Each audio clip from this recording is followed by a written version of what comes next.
እንደ ዕዳ ነው እንጂ እንደ ጸጋ አይቆጠርለትም። ምን ለሚያደርግ ለሚሰራ ሰው ደሞዙ ምንድነው? ጸጋ አይደለም፣ ነፃ ስጦታ አይደለም። ስለሰራ በወር የምትቀበለው ከመንግስት የምትቀበለው ከአሰሪ ከመስሪያ ቤት የምትቀበለው ክፍያ የአሰሪክ ቸሮታ አይደለም። ስላዘነልህ አይደለም የሚከፍልህ፣ ላብን ጠብ ስላደረክ ነው የሚከፍልህ። ጸጋ አይደለም። ኦኬ፣ ጸጋ አይደለም። ያ ደሞዝ ነው ያንተ የሰራህበት የጉልበት ውጤት ነው፣ የለፋህበት ውጤት ነው። ኦኬ፣ ሶ ጸጋ ደሞዝ ለሚቀበል ሰው ስራ ደሞዝ ለሚቀበል ሰው ጸጋው አይደለም። ነገር ግን ለማይሰራ ኃጢአተኛውንም በሚያጸድቅ ለሚያምን ሰው አይገርም? ይሄ ነው በጣም ወሳኙ ነገር። እግዚአብሔር እንዴት አድርጎ እንዳዳነን ነው የምታየው። ይኸውልህ ለማይሰራ ምን ማለት ነው? ከሚሰራው ጥሩ ነገር ይልቅ የሚሰራው መጥፎ ነገር የበዛበት ሰው ማለት ነው። ከሚያስቆጥረው ይልቅ የሚቆጠርበት ብዙ የሆነበት ሰው ማለት ነው። አንድ መልካም ስራ ሰርተ ከሆነ በጣም ዘመን ሙሉ በአብዛኛው ህይወታችን ክፍል ከእግዚአብሔር ህይወት የራቀ ነው ለኛ ማለት ነው። ለሰው ልጅ ለማይሰራ ስራ ለሌለው ማለት ነው። ኃጢአተኛውን በሚያጸድቅ ለሚያምን ሰው እምነቱ ጽድቅ ሆኖ ይቆጠርለታል። እግዚአብሔር እኛን ስራችንን ሳይሆን የቆጠረልን ምናችንን ነው? እምነታችንን ነው የቆጠረልን። የትኛውን እምነታችንን? ኃጢአተኛና በደለኛን የሚያጸድቅ እግዚአብሔርን ማመናችን። አየ ክርስቶስ ኢየሱስን ከማያምን ሰው ጋር የተለየ የህይወት ንጽህና የለንም። እግዚአብሔርን ስለምንፈራ እግዚአብሔርን ስለምንወድ አይደለም የዳን ነው የጸደቅ ነው አይደለም። እንደውም የሚበልጡን ሰዎች አሉ። ይህንን የሚያሳየው ከክርስቶስ ኢየሱስ ጎን የተሰቀለው ሰውዬ ነው። አየ ክርስቶስ ኢየሱስ ጎን የተሰቀለው ሰውዬ በጣም ወንበዴ ነው፣ ኃጢአተኛ ነው። ሰው እንኳን ተስማምቶበት ሞት ይገባዋል ተብሎ ምን ተደርጓል? ተቀጥቷል። ያ ማንነት ማለት ነው። እንዴት ዳነ ካልክ ስራ ሰርቶ አይደለም። የሚያድነውን ኃጢአተኛን የሚያድን ኃጢአተኛን የሚቀበል እግዚአብሔርን አምኖ ነው። የእግዚአብሔር ልጅን ኢየሱስ ክርስቶስን ተቀብሎ ነው እምነቱ ጽድቅ ሆኖ የተቆጠረለት። ከሱ የሚበላልጡ ጺማቸውን ያስረዘሙ ነጭ ሸሚዝ የለበሱ ረጃጅም ልብሶችን ለብሰው የሚመላለሱ የመቅደስ ሰዎች ነበሩ። ከመስቀሉ ስር ቆመው ሲያዩ ነበር። አየ በህይወት ፕሪንሲፕል ከልጅነታቸው ጀምሮ ህግን በመጠበቅ ያደጉ ነበሩ። በመቅደስ የእግዚአብሔርን ስርዓትና ወግ የሚያውቁ መጽሐፍትን ጠንቅቀው እናነባለን የሚሉ ፈሪሳውያን፣ ሰዱቃውያን ነበሩ በጊዜው። ዛሬ ግን በገነት አብረኝ ትሆናለህ የተባለው ያ ወንበዴ ተስማምተው አሳልፈው የሰጡት በመስቀል ላይ የሞተው ሞትን የተፈረደበት ያ ገነት የገባው። አየ እግዚአብሔር እንደዚህ ነው ያደረገው። ብዙዎች በባህሪ ሊበልጡን ይችላሉ። አሁንም ቢሆን ክርስቲያን ያልሆኑ አንተ ሰራዋለሁ የምትለውን ያንን ስራ ሊሰሩ የሚችሉ እየሰሩም ያሉ በጣም አያሌ ሰዎች አሉ። በደግነት እንዲህ የምታወጣባቸው ነገር የሌለባቸው በስነ ምግባራቸው ጥሩ የሆኑ በጣም ጨዋ የተባሉ ሰዎች ይኖራሉ። እነሱ እያሉ ግን በክርስቶስ ኢየሱስ ካለማመናቸው የተነሳ እኛ በኃጢአት በበደል የተጨመላለቅን ሞትም ሊፈረድብን የሚገባን እኛን እግዚአብሔር አምላክ አዳነን። ክርስትና ይሄ ነው። እንዴት ካልክ የእግዚአብሔር ቃል እንደዚህ ይላል። እንግዲህ ዳዊት ደግሞ እግዚአብሔር ያለ ስራ ጽድቅን ስለሚቆጥርለት ስለ ሰው ብጽዕና ይናገራል እንዲህ ሲል፣ እንዴት ብሎ? አመጻቸው የተሰረየላቸው ምናቸው? አመጻቸው። አይገርም? እግዚአብሔር ስራችንን አለም የቆጠረልን አመጻችንን፣ ኃጢአታቸው የተከደነላቸው ብፁዓን ናቸው። አይገርም? ጌታ ኃጢአታችንን ከርኖልን፣ ጌታ ኃጢአቱን የማይቆጥርበት ሰው ብፁዕ ነው ይላል። ምን ኃጢአቱን የማይቆጥርበት? እግዚአብሔር ያዳነን ከዚህ ህይወት ነው። እግዚአብሔር የታደገን እንደዚህ ሆነን ነው። ኃጢአተኞች በደለኞች ሆነን። ይሄንን ስል ስራ አንሰራም ማለታችን ግን አይደለም። እችን በደንብ ሰማኝ። ስራ አንሰራም ማለት አይደለም። መዳን የሚባል መጽደቅ የሚባል የዘላለም ህይወት የሚባል ነገር ውስጥ እኛ ኮንትሪቢዩት ያደረግነው ነገር የለንም። አንዳች ነገር የለንም። እግዚአብሔር ያዳነን ከእምነታችን የተነሳ ብቻ ነው። ስላመንን ኃጢአተኞች በደለኞች እግዚአብሔርን ስለተቀበል ነው። በእግዚአብሔር ልጅ በክርስቶስ ኢየሱስ ያለውን የማዳን ሥራ ያድነናል ብለን ስለተቀበልን ሄዳን ነው እንጂ ከኛ የሆነ ምንም ሥራ የለንም ነው እያልን ያለ ነው። ታዲያ አሁን እንደ ልባችሁ ነው የምትኖሩት ካልከን አይደለም። እኛ እንደ ልባችን አንኖርም። ከእግዚአብሔር የተወለደ ኃጢአትን አያደርግም ነው የሚለው። ምን ማለት ነው? በኃጢአት ጸንቶ አይኖርም አይመላለስም ማለት ነው። ኦኬ። ያለንን ምን እናደርጋለን? እናካፍላለን። ተርቦ የምታገኘውን ሰው ታበላለህ። ተጠምቶ የምታገኘውን ሰው ታጠጣለህ። የታረዘን ምን ታደርጋለህ? ታለብሳለህ። የታሰረን ምን ታደርጋለህ? ትጠይቃለህ። መጻተኛ ብታገኝ ትረዳለህ፣ ትቀበላለህ። ይህንን ህይወት የምታደርገው ለመዳን ብለህ ግን አይደለም። ለመዳን ኦልሬዲ የእግዚአብሔር ልጅ ኢየሱስ ክርስቶስ በመስቀል ላይ የከፈለው ዋጋ ኢዝ ኢነፍ፣ በቂ ነው። እኔ የእግዚአብሔር ልጅ እንደሆን የእግዚአብሔር ልጅ ሆኜ ደግሞ መንግሥተ ሰማያትን እንድወርስ ልክ እንደዛ ኃጢአተኛ የኢየሱስ የመስቀሉ ሥራ እንደበቃው ሁሉ ዛሬም ለእኔ በመስቀል ላይ የሠራው የእግዚአብሔር ልጅ ኢየሱስ ክርስቶስ ያፈሰሰው ደም ዛሬም በቂ ነው። ለመዳን ብዬ አይደለም አሁን የምታገለው። አየህ፣ ፍሬ ማፈራው ፍሬ ለማፍራት የምታገለው ለመዳን ብዬ አይደለም። በእኔ ውስጥ የተቀበልኩት አዲስ ዘር አለ። ያ ዘር በሕይወቴ ምን ያደርጋል? ፍሬን ያፈራል። አየህ፣ ይታያል። ለምሳሌ ብትጠይቀን ብዙዎቻችን አሁን እዚህ ውስጥ ያለን ብዙዎቻችን በፊት ሕይወታችን ቃሚዎች ነበርን፣ አጫሾች ነበርን፣ ዝሙተኞች ነበርን፣ አየህ፣ ሰካራሞች ነበርን፣ ከሰው ሚስት ጋር የምንማግጥ በቃ ከንቱ የነበርን ሰዎች ነበርን። የዓለም ዱርዮች ነበርን። ቤተሰብ ያስቸገርን፣ ሀገር ምድር ያስቸገርን ሰዎች ነበርን። ኢየሱስ የሚባል መጣና ወንጌሉን እውነት ውስጥ አምነን ሕይወታችን ተቀየረ። አሁን በትላንትናው ማንነት ውስጥ አታገኘንም። ጓደኞቼን የትላንትና ሕይወቴን ጓደኛዬን አግኝተህ ብትጠይቀው የትላንትናው ዳኒ እንዳልሆነ ያውቃል። ትላንትና ምን ስናደርግ እንደነበረ ስለሚያውቅ አብረን ስንሰራቸው የነበራቸውን ኃጢአቶች በደንብ ነው የሚያውቀው። ዛሬ ግን እዛ ሕይወት ውስጥ አታገኘኝም። አየህ፣ እዛ ሕይወት ውስጥ እንዳንኖር ያደረገን ምንድን ነው ካልክ የተቀበልነው ሕይወት ነው፣ የሆነልን የእግዚአብሔር ጸጋ ነው። ምን አልከኝ? አንድ ግድ የለም አንዳንድ ይርዘም፣ ለመልካም ነገር ከሆነ ይርዘም። ብራዘር ስንት የሚረዝም ነገር አለ አይደል? ስለ እግዚአብሔር እኮ ነው ያወራውልህ ብራዘር። እሺ ትጨርሳለህ። እሺ 2 ደቂቃ አስተኝ፣ ችግር የለም። 2 ደቂቃ አስተኝ። አሁን አንተ የምትጠራውን ለምሳሌ ቁርባንን እኛው እንወስዳለን። ተጠምቀናል። ኦኬ፣ የወንጌል አማኞች ሁላችንም እናደርገናል፣ ተጠምቀናል። እሱ ብቻ አይደለም፣ ስጋ ደሙን ወይ ደግሞ የጌታ እራት የምንለው እንወስዳለን። በየወሩ ቸርችኛ ጋር ብትመጣ አለ፣ ምንም ጥያቄ የለውም። በመስቀል ላይ የተከናወነውን ስራ ግን የሚያክል ምንም ስራ የለም ሰውን ለማዳን። ኢየሱስ በቂው ነው። አይ ቅድም አንድ ጥቅስ ጠቅሰሃል። ምን አለ? እኔ መንገድም እውነትም ሕይወትም ነኝ፣ በእኔ በቀር ወደ አብ የሚመጣ የለም ማለት። አይ ሰው መዳን የሚችለው በእግዚአብሔር ልጅ በክርስቶስ ኢየሱስ ብቻ ነው። ሌላ መንገድ የለም። አንተ የምትሰራው አንተ የምታከናውነው የሆነ የምትፈጽመው ከዛ ያን ነገር አድርገ እግዚአብሔር ጋር ልትደርስበት የምትችልበት መንገድ የለም።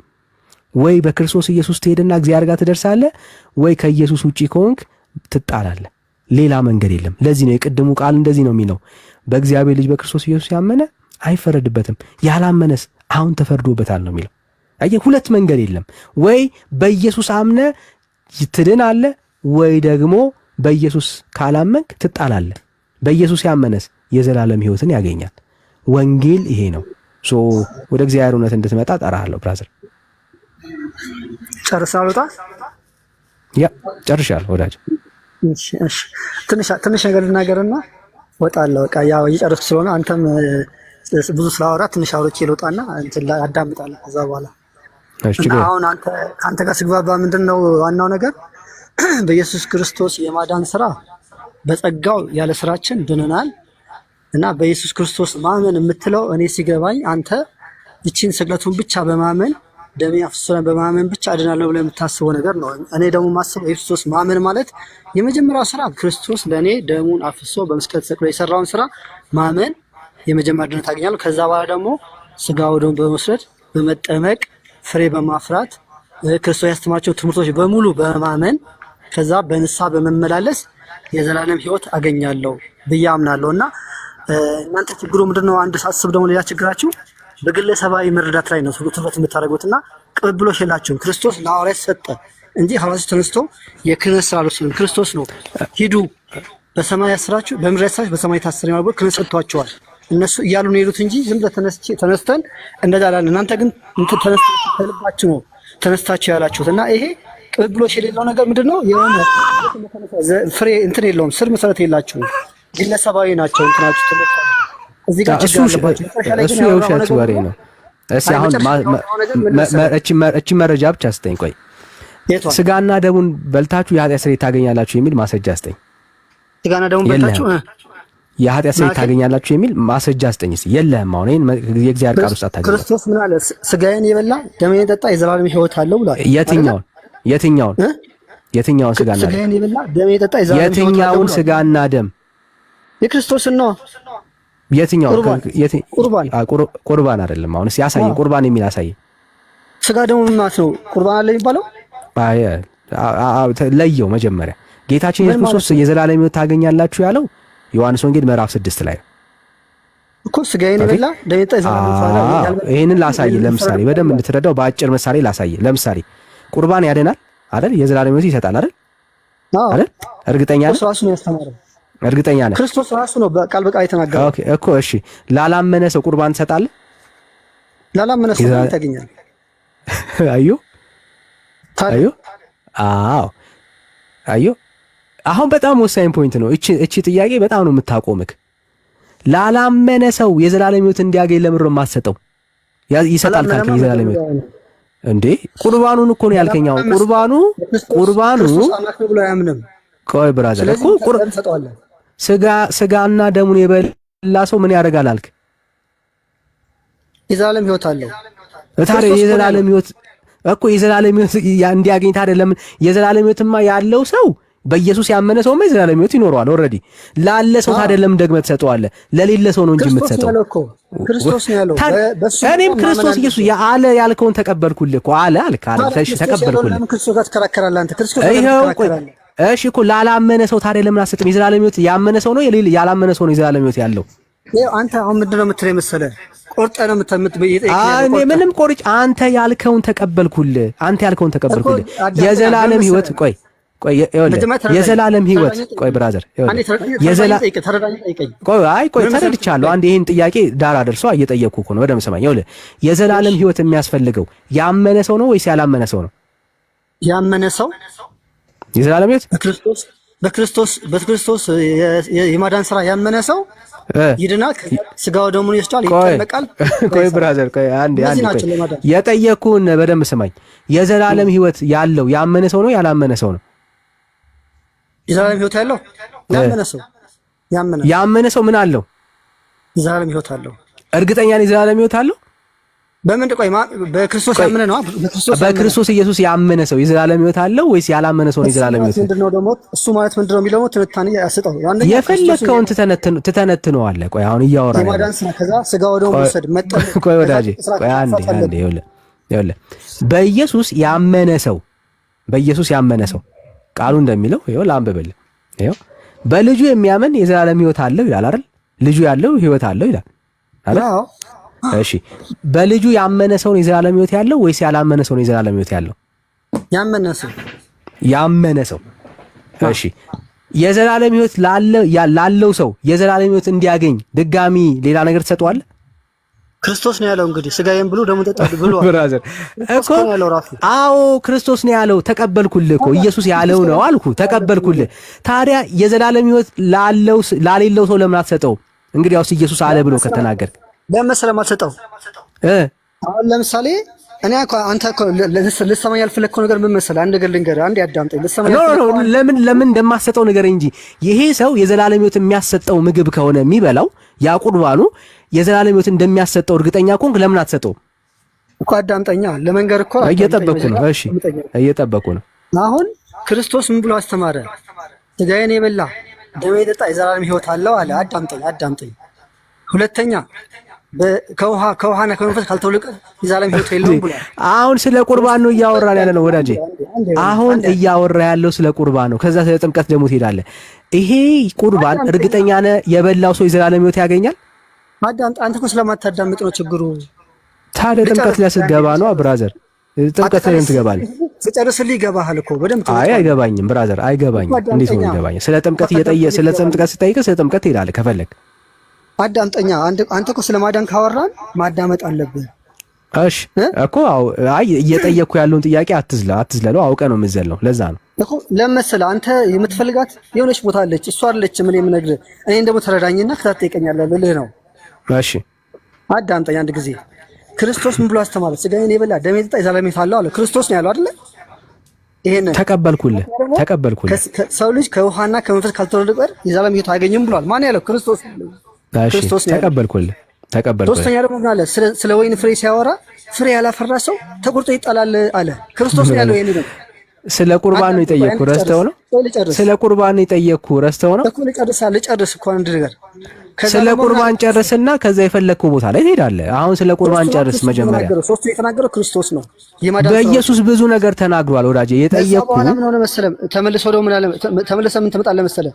በክርስቶስ ኢየሱስ የማዳን ስራ ካመንክ በእነዚህ ሁሉ ሂደቶች ትድናለህ እንጂ ስላልዳንክ ስጋው ደግሞ ስለበላ አድንም ስላላመንክ እኮ። እሺ እኮ እንደዚህ እናርጋ። አየህ አሁን መጣልኝ። አንድ ሰው ስጋ ደሙን ስለበላ አይድንም ማለት ነው። ማመን አለበት። አየሁ ራስ አልክ ማመን አለበት አየሁ።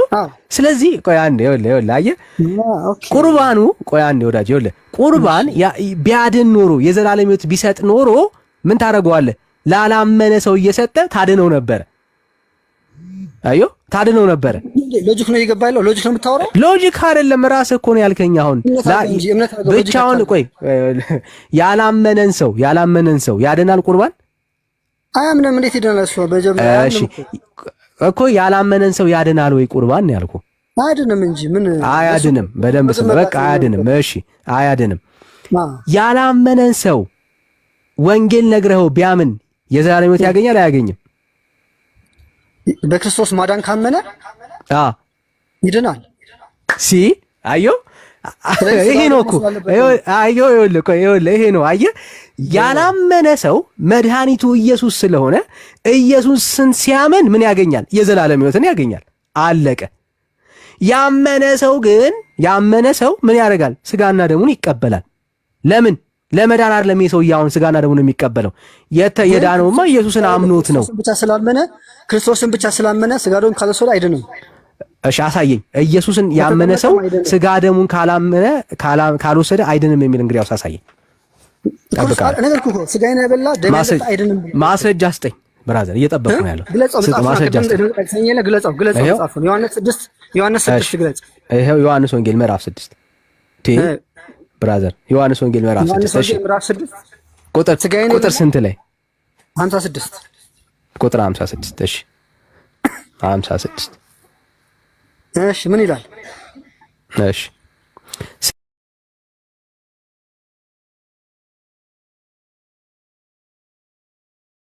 ስጋዬን የሚበላ ደሜንም የሚጠጣ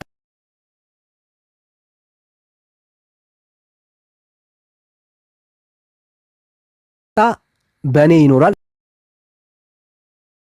እኔም በእርሱ እኖራለሁ። ሕያው አብ እንደላከኝ እኔም ከአብ የተነሳ ሕያው እንደሆንኩ እንዲሁ የሚበላኝ ደግሞ ከእኔ የተነሳ ሕያው ይሆናል። ከሰማይ የወረደ እንጀራ ይህ ነው። አባቶቻችሁ መናን በልተው እንደሞቱት አይደለም፣ ይህ እንጀራ የሚበላ ለዘላለም ይኖራል ይላል። ስለዚህ ይሄ እንጀራ እንዴት ነው የሚበላው? ከሞን ይሄ እንጀራ እንዴት ነው የሚበላው? ይሄ እንጀራ እንዴት ነው የሚበላው? በክርስቶስ ታምናለህ? ይሄ እንጀራ እንዴት ነው የሚበላው? ምን ማለት ነው? ይሄ እንጀራ እንዴት ነው የሚበላው? ምን አይነት ጥያቄ ነው? አረ በጣም ክሊር የሆነ ጥያቄ ብራዘር። ይሄ እንጀራ እንዴት እንደሚበላ እዚሁ ክፍል ላይ ስለሚያወራ ወዳጄ፣ አየህ ቆርጦ የሆነ ክፍል እኮ ስለሚሰጧችሁ ነው። ይሄ እንጀራ እንዴት? እሺ ከዛስ? ታምናለህ? ከዛስ? ትጠመቃለህ? ስጋው ደሙን ትወስዳለህ፣ ንስሐ ትገባለህ፣ ፍሬ ታፈራለህ። አሳየኝ ከዚህ ክፍል አሳየኝ ብራዘር አሳየኝ። እቺ ቦታ ላይ አሁን ያልከውን ፕሮሰስ እዚህ ክፍል ላይ አሳየኝ በል። ይሄ ስለ ስጋው ደሙ ነው የሚያወራው። ይሄ እኮ ይሄ ስጋና ደም አንተ እንደምትለው እንደሚበላ አሳየኝ፣ በአፍ እንደሚበላ አሳየኝ። ይሄ ስጋና ደም አለ እኮ የሚበላ አለ እኮ ይሄ ስጋ እንዴት እንደሚበላ አሳየኝ፣ እዚሁ ክፍል ላይ ስለሚናገር በል አሳየኝ። ለምሳሌ የመጨረሻው ዕለተ ሐሙስ ላይ የዛሬ ምሽት ላይ ማለት ነው አይደል? ኢየሱስ ክርስቶስ ስጋውንም አንስቶ ቆርሶም ሰጥቷችሁ እንኩ ብሉ ብሏቸዋል። የሰጣቸው ምንድነው? እሱ ቂጣውንም አንስቶ ባርኮ ነው አይደል የሰጣቸው? ወይኑንም አንስቶ ባርኮ ነው የሰጣቸው። እንኩ ብሉ ነው አይደል ያላቸው አይደል? ያ ምንድነው? እሱ ሊትራሊ የሚበላ ነው። እሱን ለመታሰብ ያደርጉት ነው ያለው። ዮሐንስ ወንጌል ምዕራፍ 6 ላይ ብሉኝ እያለ ያለው ለሚያምኑት ላመኑበት ሰው ነው ወይስ ላላመኑበት ሰው ነው? ላመኑት ነው እንጂ ለሐዋርያት ከሰጠው ለሐዋርያት ላይ ሰጠው እንዴ? አሳየኝ። ያው ላመኑበት መሆኑን አሳየኝ። እንግዲያውስ ብራዘር ያላመነ ሰው እንዴ አንተ እኮ ትረዳዋለህ። በቃ አይዞህ። ይሄ ቃል ዛሬ ለዘመናት ጥያቄን ፈቶልህ ነው የምትሄደው። ይሄው አሳየኝ። እዚህ ክፍል ምን ተረዳሁት መሰለህ? ከባድ ያመኑ ሰዎች መሆናቸውን አሳየኝ። ችግር የለም አሳየኝ። ያመኑ ሰዎች አሳየኝ። ያመኑ መሆናቸውን አመኑ ብራዘር፣ ያመኑ መሆናቸውን አሳየኝ። በጣም ሲምፕል ጥያቄ ነው የጠየቁ። ያመኑ ቦታ ካለዛ እኔ ላሳየህ አይደለም። ኢየሱስ ይሄን ንግግር ያወራው ከደቀ መዛሙርቱ ጋር ነው። ስጋዬን የበላ ደሜን የጠጣ ይሄ አሁን ያወራውን ቦታ በሱ ያመኑት ናቸው ወይስ በሱ ላላመኑ ሰዎች ነው ይሄንን ቃል እየተናገረ ያለው ኢየሱስ? እሱን እንዲያምኑት ነው። ይሄን ካረጋችሁ ተበላችሁ ትድናላችሁ ብሎ የሚላችሁ ሲያስተምራቸው ነው። የጠየኩት ጥያቄ ላመኑበት ነው ገና እንዲያምኑበት ለሚፈልጋቸው ሰዎች ነው ጌታ ይሄን እየተናገረ ያለው? አንብበው እስኪ ያለ አይደል አልተረዳውም። አየህ ጎበዝ፣ አላቆምን የመሰለ ነገር የለም። ይሄ ክፍል እየተወራ ያለው ጌታ እየተናገረ ያለው በእርሱ ላላመኑ ሰዎች ነው። አንብበው እስኪ። ላንብብልህ። ይኸው እንደዚህ ይላል። በነገው በባህር ማዶ ቆመው የነበሩ ሕዝብ ከአንዲት ጀልባ በቀር በዚያ ሌላ ጀልባ እንዳልነበረች ደቀ መዛሙርቱም ለብቻቸው እንደሄዱ እንጂ ኢየሱስ ከደቀ መዛሙርቱ ጋር ወደ ታንኳይቱ እንዳልገባ አዩ። በደም ስማ። ዳሩ ግን ሌሎቹ ጀልባዎች ጌታ የባረከውን እንጀራ ወደ በሉበት ስፍራ አጠገብ ከጥብርያኖስ መጡ። ሕዝቡም ኢየሱስ ወይም ደቀ መዛሙርቱ በዚያ እንዳልነበሩ ባዩ ጊዜ ራሳቸው በጀልባ ገብተው ኢየሱስን እየፈለጉ ወደ ቅፍርናሆም መጡ። ማንን እየፈለጉ? ኢየሱስን እየፈለጉ። በባህር ማዶም ሲያገኙት መምህር ሆይ ወደዚህ መቼ መጣህ አሉት። ኢየሱስም መልሶ እውነት እውነት እላችኋለሁ የምትፈልጉኝ እንጀራን ስለበላችሁ ስለጠገባችሁ ነው እንጂ ምልክትን ስላያችሁ አይደለም። መምህር ሆይ ወደዚህ መቼ መጣህ? ለምንድን ነው እኔን የፈለጋችሁኝ አላቸው። ግን ኢየሱስ ስለ ሆዳችሁ ነው። ጎበዝ።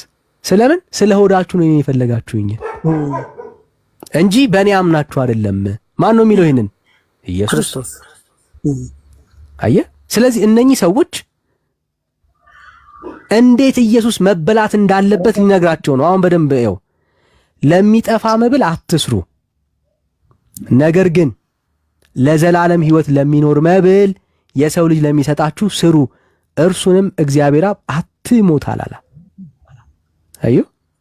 ለየትኛው ስሩ አላቸው? ለዘላለም ሕይወት ለሚኖር መብል፣ ስለሚበላ ምግብ ነው እያወራቸው ያለው። ስለ የትኛው ምግብ? የዘላለም ሕይወት ስለሚሰጠው ምግብ። ለምን? ቆይ ሆልዶን ብራዘር፣ አልመለሰም። ቆይ በደምብ ተረዳው። ምን ላሉ ሰዎች? በኢየሱስ ላላመኑ ሰዎች። አሁን በደምብ ስማ። ይኸውልህ የዘመን ዶክትሪን ነው የሚያፈርሰው ይሄ ቃል። እንደዚህ ይላል፣ እንግዲህ የእግዚአብሔርን ስራ እንድንሰራ ምን እናድርግ አሉት። የእግዚአብሔር ስራ የተባለው ምንድን ነው? የእግዚአብሔር ስራ የተባለው ምንድን ነው? ስጋ እንትኑ አሁን ያላቸው ነው።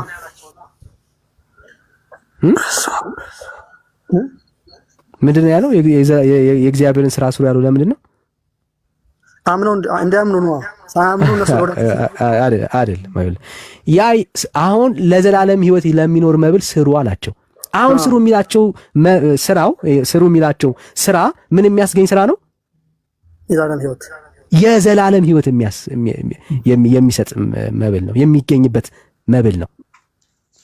ኦኬ አሁን ስሩ የሚላቸው ለዘላለም ሕይወት ለሚሆን መብል ነው። ምን እያላቸው ያለው? ስሩ እያላቸው ያለው። አሁን በደንብ ስማ። እንግዲህ የእግዚአብሔርን ስራ እንድንሰራ ምን እናድርግ አሉት። ይሄ የእግዚአብሔር ስራ ምን እናድርግ ያሉበት ምንን ሊያገኙ ፈልገው ነው? የዘላለም ሕይወትን ሊያገኙበት የፈለጉበት ስራ ነው። ምን? ይሄ መብል ማለት ነው። አሁን በደንብ ስማ። ቁጥር 29 ላይ ኢየሱስ መልሶ ይህ የእግዚአብሔር ስራ እርሱ በላከው እንድታምኑ ነው አላቸው። አየህ፣ የዘላለም ሕይወት የምታገኝበት መብል ስራው ምንድን ነው? ኢየሱስ ማመን። ይሄው ነው። ይሄንኑ ቃል ነው ከላይ ጀምሮ እስከ ታች ድረስ ምንም ያደርግላቸው። ወዳጄ ሚዩት አድርግና ተራ ሲደርስ ታወራል።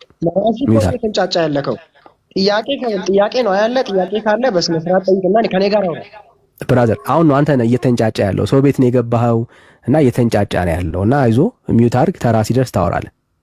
ያ መልስን አለ የፈለከው ከኔ ጋር አውራ። አይዞ ብራዘር፣ ምንም መልስ የለህም ለኔ። እሺ ማለት መውረድ ካልፈለክ ማለት ነው። መውረድ ካልፈለክ በቃ እሺ። ተራ ሲደርስ እታች ላይ በኋላ ላይ አስወጣለሁ። በኋላ ላይ አንድ ቁጥር ጻፍልኝ። እሺ አሁን እዚህ ሆነ ካቃተ መታገስ፣ ልክ ስንጨርስ አንድ ቁጥር ጻፍልኝ፣ አስገባሃል። አየው የእግዚአብሔር ቃል ምን ይላል? በእርሱ ምን ማመን ምን የሚያስገኘው? የዘላለም ሕይወት የሚያስገኘው። ልቀጥልልህ፣ ዘልዬ ላንብብልህ እንድትረዳው። ይኸው ኢየሱስም እውነት እውነት እላችኋለሁ እውነተኛ እንጀራ ከሰማይ የሚሰጣችሁ አባቴ ነው እንጂ ከሰማይ እንጀራን የሰጣችሁ ሙሴ አይደለም ይልና የእግዚአብሔር እንጀራ የማን? የእግዚአብሔር እንጀራ ከሰማይ የሚወርድ ለዓለምም ሕይወት የሚሰጥ ነውና አላቸው። የማን? የእግዚአብሔር እንጀራ ከየት ነው የሚወርደው? ከሰማይ ነው የሚወርደው። አዎ። ስለዚህ ጌታ ሆይ ይህንን እንጀራ ዘወትር ስጠን አሉት። መቼ? ዘወትር ስጠን። የትኛውን? ይህንን እንጀራ ምን የሚገኝበትን? የዘላለም ሕይወት የሚገኝበትን ይህንን እንጀራ። ኢየሱስ ምን እንዳላቸው ስማ። ኢየሱስም እንዲህ አላቸው፣ የሕይወት እንጀራ እኔ ነኝ። ወደ እኔ የሚመጣ ከቶ አይራብም፣ በእኔም የሚያምን ከቶ አይጠማም አላቸው።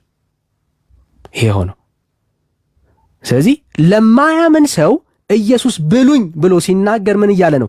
በእኔ እመኑ እያላቸው ነው ያለው። የዘላለም ሕይወት የሚገኘው በእኔ ነው። ሰው በእኔ ሲያምን ነው ምን የሚያገኘው? የዘላለም ሕይወትን የሚያገኘው። ስለዚህ በእኔ እመኑ። በኢየሱስ የማያምኑትን ሰዎች ነው እንደዚህ ያላቸው ያለው። ቁርባንን ደግሞ በተመሳሳይ መልኩ ሄደን ማየት እንችላለን። ቁርባንን ጋር ሄደን ስናይ የሰጠው ለማን ነው? ለሐዋርያት ነው የሰጠው። ኦኬ፣ ለሐዋርያት ነው የሰጠው። ምኖችን ነው የሰበሰበው? ሐዋርያቶችን ነው የሰበሰበው። በክርስቶስ ኢየሱስ ያመኑትን ነው የሰበሰበው። ከዛስ ሰብስቦ ይህንን እንጀራ ኦልሬዲ ዘላለም ሕይወት አላቸው። ምን አላቸው? ለመታሰቢያ ያደርጉት አላቸው። ለምን አድርጉት አላቸው? ለመታሰቢያ። ምንድን ነው የሚያስቡበት? ያ አማናዊው እንጀራ በቀራኔው ላይ የተቆረሰው ስለኛ የፈሰሰው ደምና ያንን የከፈለውን ዋጋ ምን የሚያደርጉበት? ሪማይንድ የሚያደርጉበት። አየህ፣ ሕይወትን ያገኙበት የዘላለም ተስፋን የተቀበሉበትን ያንን ድንቅ ስራ ምን የሚያደርጉበት? የሚያስቡበት። ያንን ያላቸው ሐዋርያቶችም ይህንን ያደረጉት። ያ መጽሐፉ የሚናገረው ይህንን ነው፣ እንድትረዳው ያክል ነው። ይህንን ክፍል ረጋ ብለህ አንብበው። በጣም ደስ የሚል ሐሳብ አለው። ደርሰልኛል እንትን ጋር የሚለው ስጋዬን የበላ ደሜ የጠጣ የዘላለም ሕይወት አለው፣ ያልበላ ያልጠጣ ግን የለውም የሚል ቦታ አለ አይደል? መጽሐፍ ቅዱስ ላይ። አዎ፣ ይሄ ቀደም ምን አልከኝ? ስጋዬን የበላ ደሜ የጠጣ የዘላለም ሕይወት አለው ይላል። ያልበላ ያልጠጣ ግን የዘላለም ሕይወት የለውም ይላል። አሁን በኢየሱስ ያላመነ ለመታሰቢያ ነው አልከው። ይሄን ነገር የትኛውን? አሁን ያነበብካቸውን ለሐዋርያቶቹ የሰጣቸውን እሱ ወንጌል እሱ አሁን ይኸውልህ ሉቃስ ላይ ብትሄድ የምታገኘው ክፍል ነው። ኦኬ እኮ አሁን ስጋዬን የበላ ደሜ የጠጣ ምናምን ብሏቸዋል። ስለዚህ ስጋው ደግሞ መውሰድ መታሰቢያ ብቻ ነው ብለን አላለም። ስጋዬን ያልበላ አላላቸውም ለሐዋርያቶች፣ እንደዛ አላለም። እሱን ለመታሰቢያ ያድርጉት ነው ያለው። ስጋዬን ያልበላ ደሜን ያልጠጣ የዘላለም ሕይወት የለውም ያለው ለማያምን ሰው ነው። ሌላ ቦታ ላይ አላለም። ሌላ ቦታ ላይ አላለም። ዮሐንስ ወንጌል ምዕራፍ 6 ላይ ነው ያለው። የዘላለም ሕይወት አለው ብሏል። አላለም። ያለበት ቦታ የለም። ሌላ ቦታ ወንጌሉን አታውቀውም። ቁጥሩን ስለማላውቀው ነው። ይቅርታ። አላለም ብራዘር። እሺ ቆይ ሌላ ነገር ላንሳለህ። እሺ ደስ ያለና ስለ ጥምቀት ሲያነሳ ያመነ የተጠመቀ ይድናል ብሏል። ያላመነ ግን ይፈረድበታል ብሏል አይደለ? አዎ። ስለዚህ በክርስቶስ ኢየሱስ አመንክ፣ የመጀመሪያው ስራ ነው። ከዛ ጽድቅ መጠመቅ አለብህ። ካላመንክና ካልተጠመቅክ ግን ይፈረድብሃል አይልም። በኢየሱስ ክርስቶስ ማመን ብቻ እንትን አይልም። እናንተ ናችሁ ጥምቀትን ያስገባችሁት፣ እናንተ ናችሁ። ያመነም የተጠመቀም ይድናል። ያላመነ ግን ነው የሚለው። ምን ያላለ? ያላመነ ግን ይፈረድበታል ነው የሚለው እንጂ ያላመነና ያልተጠመቀ የሚል ክፍል የለውም። ሰው ሳያምን ይጠመቃል። ታስቦ ሰው አምኑ ላይ ይጠመቅ ይችላል። እሱን ለምን ትረሳለህ? አምኑ ካልተጠመቀ አቃቻው ምንም ዋጋ ለምን አይልማ። ያላመነ ሰው አይፈረድበትም። ያላመነ ሰው ግን ይፈረድበታል ነው የሚለው ቃሉ። ያላመነ ነው የሚፈረድበት። ያላመነ ብቻ እኮ ካላመነ ስለማይጠመቅ እኮ ነው። ሰላመነ አይጠመቅም። መጀመሪያ አምኖ የማይጠመቅ አለ እኮ ነው የምልህ። በብዙ ኬዞች ለምሳሌ በመስቀል ላይ በቀራንዮ ላይ የነበረው አብሮ ከጌታ ጋር የተሰቀለው ወንበዴ ተጠምቋል? አልተጠመቀም። ግን የዘላለም ሕይወት አላገኘም? አግኝቷል። መዳን እኮ በመዳን ነው። በአዲስ ኪዳን ውስጥ የገባ ሰው እኮ ነው ድኗል። በክርስቶስ ኢየሱስ በፈሰሰ ደም ነው ይዳነው። ቅጽበታዊ መዳን የእግዚአብሔር ስራ ነው። ቅጽበታዊ መዳን ነው። ከዛ ውጪ ሌላ መዳን የለውም። እግዚአብሔር ሌላ መዳን እግዚአብሔር የለውም። አንድ መዳን ነው ያለው። ፕሮሰስ ካዳመጥክ መጀመሪያ ሰውየው የራሱ ኃጢአት አምኗል። ተሰቅሎ ያለው እኮ በቃ ልክ እኛም እንደዛ ነው ያደረግነው። ኃጢአታችንን አመንን፣ ተናዘዝን፣ በክርስቶስ ኢየሱስ አመንን፣ ከዛ ዳንን። በቃ አሁን የዳነ ሰው ነው። አሁን ለምሳሌ የምታወራው ፈረደ። ምን አልከኝ? ከዛ ክርስቶስ በእንትኑ አዳነው። አምላክ ነውና የመዳኛ እንትን አታውቀውም። በቃ ልክ እንደዛ ነው። ልክ ያ ወንበዴ ማለት አንተና እኔ ነን። የተለየ ነገር የለም። እሱ በመስቀል ላይ ነው። ቆይለ እሱ በመስቀል ላይ ነው። ይኸውልህ እሱ በመስቀል ላይ ነው። እኛ በምድር ላይ ነን ያለነው። እሱ ቻንስ አለክ እያለ ነው። ብራዘር ቻንስ ቢኖር እግዚአብሔር እንደዚህ አይነት አሰራር የለውም። ለሱ የተለየ ለኛ የተለየ የሚሰራበት መንገድ የለውም። እግዚአብሔር የሚሰራበት አንድና አንድ መንገድ ነው። ልጁን በማመን ነው የዘላለም ሕይወት የሚገኘው። በልጁ በክርስቶስ ኢየሱስ የሚያምኑ ምን ያገኛሉ? ኦፍ ኮርስ እኔ ካሁን ይኸውልህ ለምሳሌ የምታወራው ከተጠመቀ ሰው ጋር ግራ እንዳይገባ። ተጠምቄ ያለው እኔ ቆይ አንዴ ስማኝ። ተጠምቄ ያለው ማን አጠመቀ? አገልጋዮች፣ የቤተ ክርስቲያን አገልጋዮች እኮ እነሱ ማን አጠመቃቸው? ምን በክርስቶስ ኢየሱስም በአብ ወልድ መንፈስ ቅዱስ እኮ ነው የሚጠመቀው ሁሉም ሰው። ከሰውየው አይደለም፣ ከአጥማቂው አይደለም። ለማጥመቅ ሹመት የለም ብራዘር፣ ለማጥመቅ ሹመት የለም። አሳይ ያጠመቋቸው ደቀ መዛሙርት ያርጓቸው ብሏል። ያንተን ቄስ ማን ያጠመቃ? ማን ነው ያሾማቸው? የኔን ቄስ ትቆጥረው ወደ ኋላ ይትላል። ሐዋርያት ከሄዳል ትቆጥረው ወደ ኋላ ብራዘር፣ እሱ ተረት ነው። ማንንም አታገኝም። እንደዛ ወደ ኋላ ሄደ የምታገኘው ማንም የለም ብራዘር። ሁሉም ከተቆጠረማ ሁላችንም እኮ የአዳም ልጆች ነን። አዳም ጋር እንደርሳለን ብራዘር። ወደ ኋላ ሊሄድ ካልክ ሁላችንም የምንቆጥረው ነገር ካለ አዳም ጋር መድረሳችን አይቀርም ብራዘር፣ በእርግጠኝነት ማለት ነው። አሁን ነገሩ እሱ አይደለም። ይኸውልህ ቆይ ብራዘር፣ ይኸውልህ ማንም ይሁን ማን ማስረጃ አስተን ባልተሾመ ሰው ከተጠመቃችሁ ድነትን አታገኙም የሚል መጽሐፍ ቅዱስ ትምህርት አለ ብራዘር። አሳይ ክርስቶስ ክህነቱን ለሐዋርያቶች አስረክቦ ነው ሄደው እንጂ ዝም ብሎ አልሄደም። አሳየኝ ነው ያልኩህ ብራዘር። በምሳሌ በግምት ቁጥሩን አላውቅም፣ ግን ክርስቶስ ምን አለ? እናንተ በምድር ያሰራችሁት በሰማይ ታሰረ ብሏቸዋል።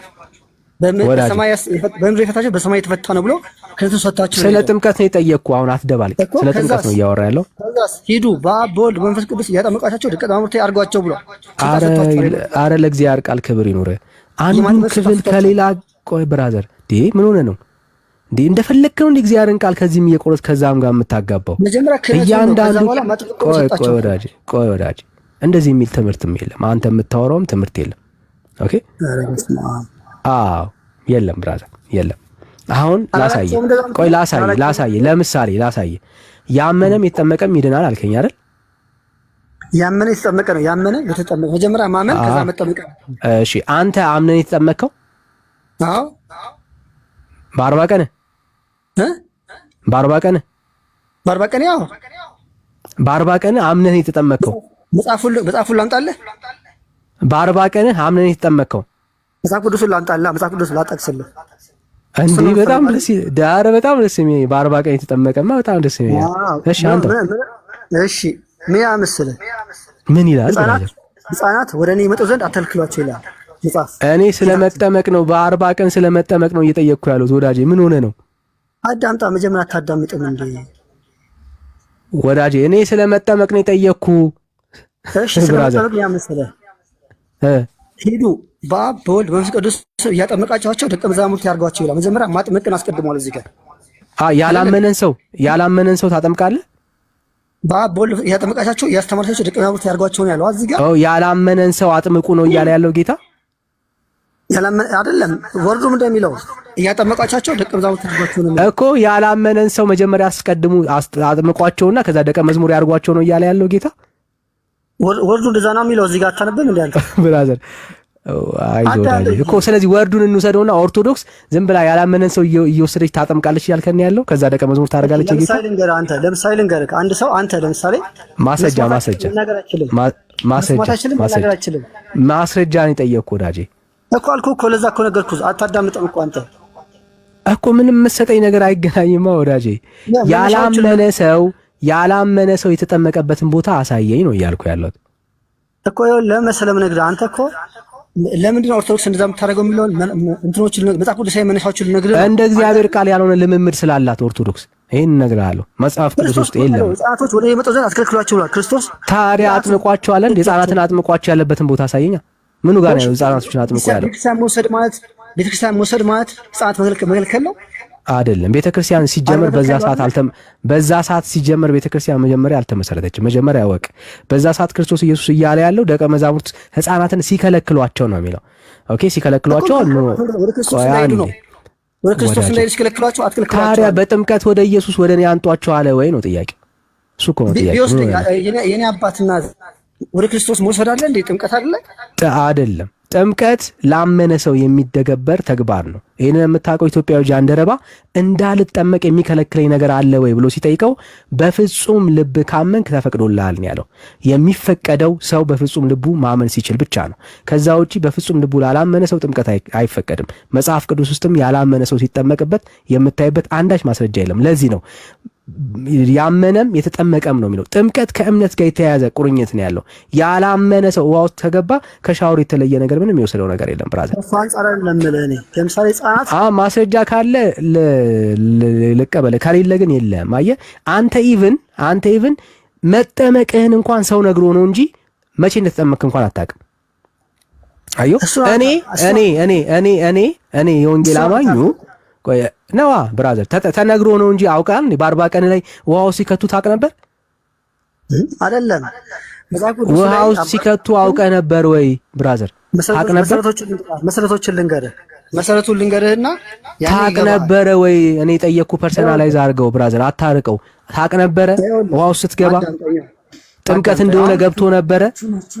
አዳምጠኛ እስኪ አንተ ትንሽ አቅድም ስታወራ ብዙ አዳምጥኩ እኮ አሁን አዳምጥ አልከኝ። እሺ ማስረጃ አስጠኝ፣ በቃ ልስማ። እሺ ማስረጃ አስጠኝ። አንደኛ ይኸውልህ ሕፃናት ወደ የመጡ ዘንድ አትከልክሏቸው የሚለው ከጥምቀትም ከቁርባንም ከምን ጋር የተያዘ ነው? ምክንያቱም ገለጠውና አንተ ለምሳሌ ልጅ አለክ ልጅ ቢታመምብህ ሆስፒታል ተወስዶ መርፌ ለማስወጋት ጥምቀት ሆስፒታል አይደለም ብራዘር፣ አይደለም። ምሳሌን ነግርህ ጥምቀት ሆስፒታል አይደለም ወራጅ፣ ጥምቀት ሆስፒታል አይደለም። ለልጁ ስለምታስብ ልጇ መወሰን ስለማይችል ምንም የምታወራው ነገር አይገናኝም ወዳጄ። ያላመነ ሰው ይጠመቅ የሚል ማስረጃ ስጠኝ ነው እያልኩ ያለሁት። ሕፃናት ወደ እኔ ይመጡ ዘንድ አትከልክሏቸው ብሏል ክርስቶስ። ኦፍ ኮርስ አንከለክልም፣ ግን አጥምቋቸው የሚል ትምህርት የለም። ማቅረብም ማስተማርም በልጅነታቸው ይሄ ወደ ክርስቶስ መውሰድ ነው እንጂ አንተ ነህ እያልክ ያለው። ሕፃናትን ወደ እኔ አንጧቸው ሲል አጥምቁ እያልክ ያለው አንተ ነህ። መጽሐፍ ቅዱስ ውስጥ አንድም ቦታ ላይ የተጠመቀ ሕፃን የምታሳየው ሕፃን የለም።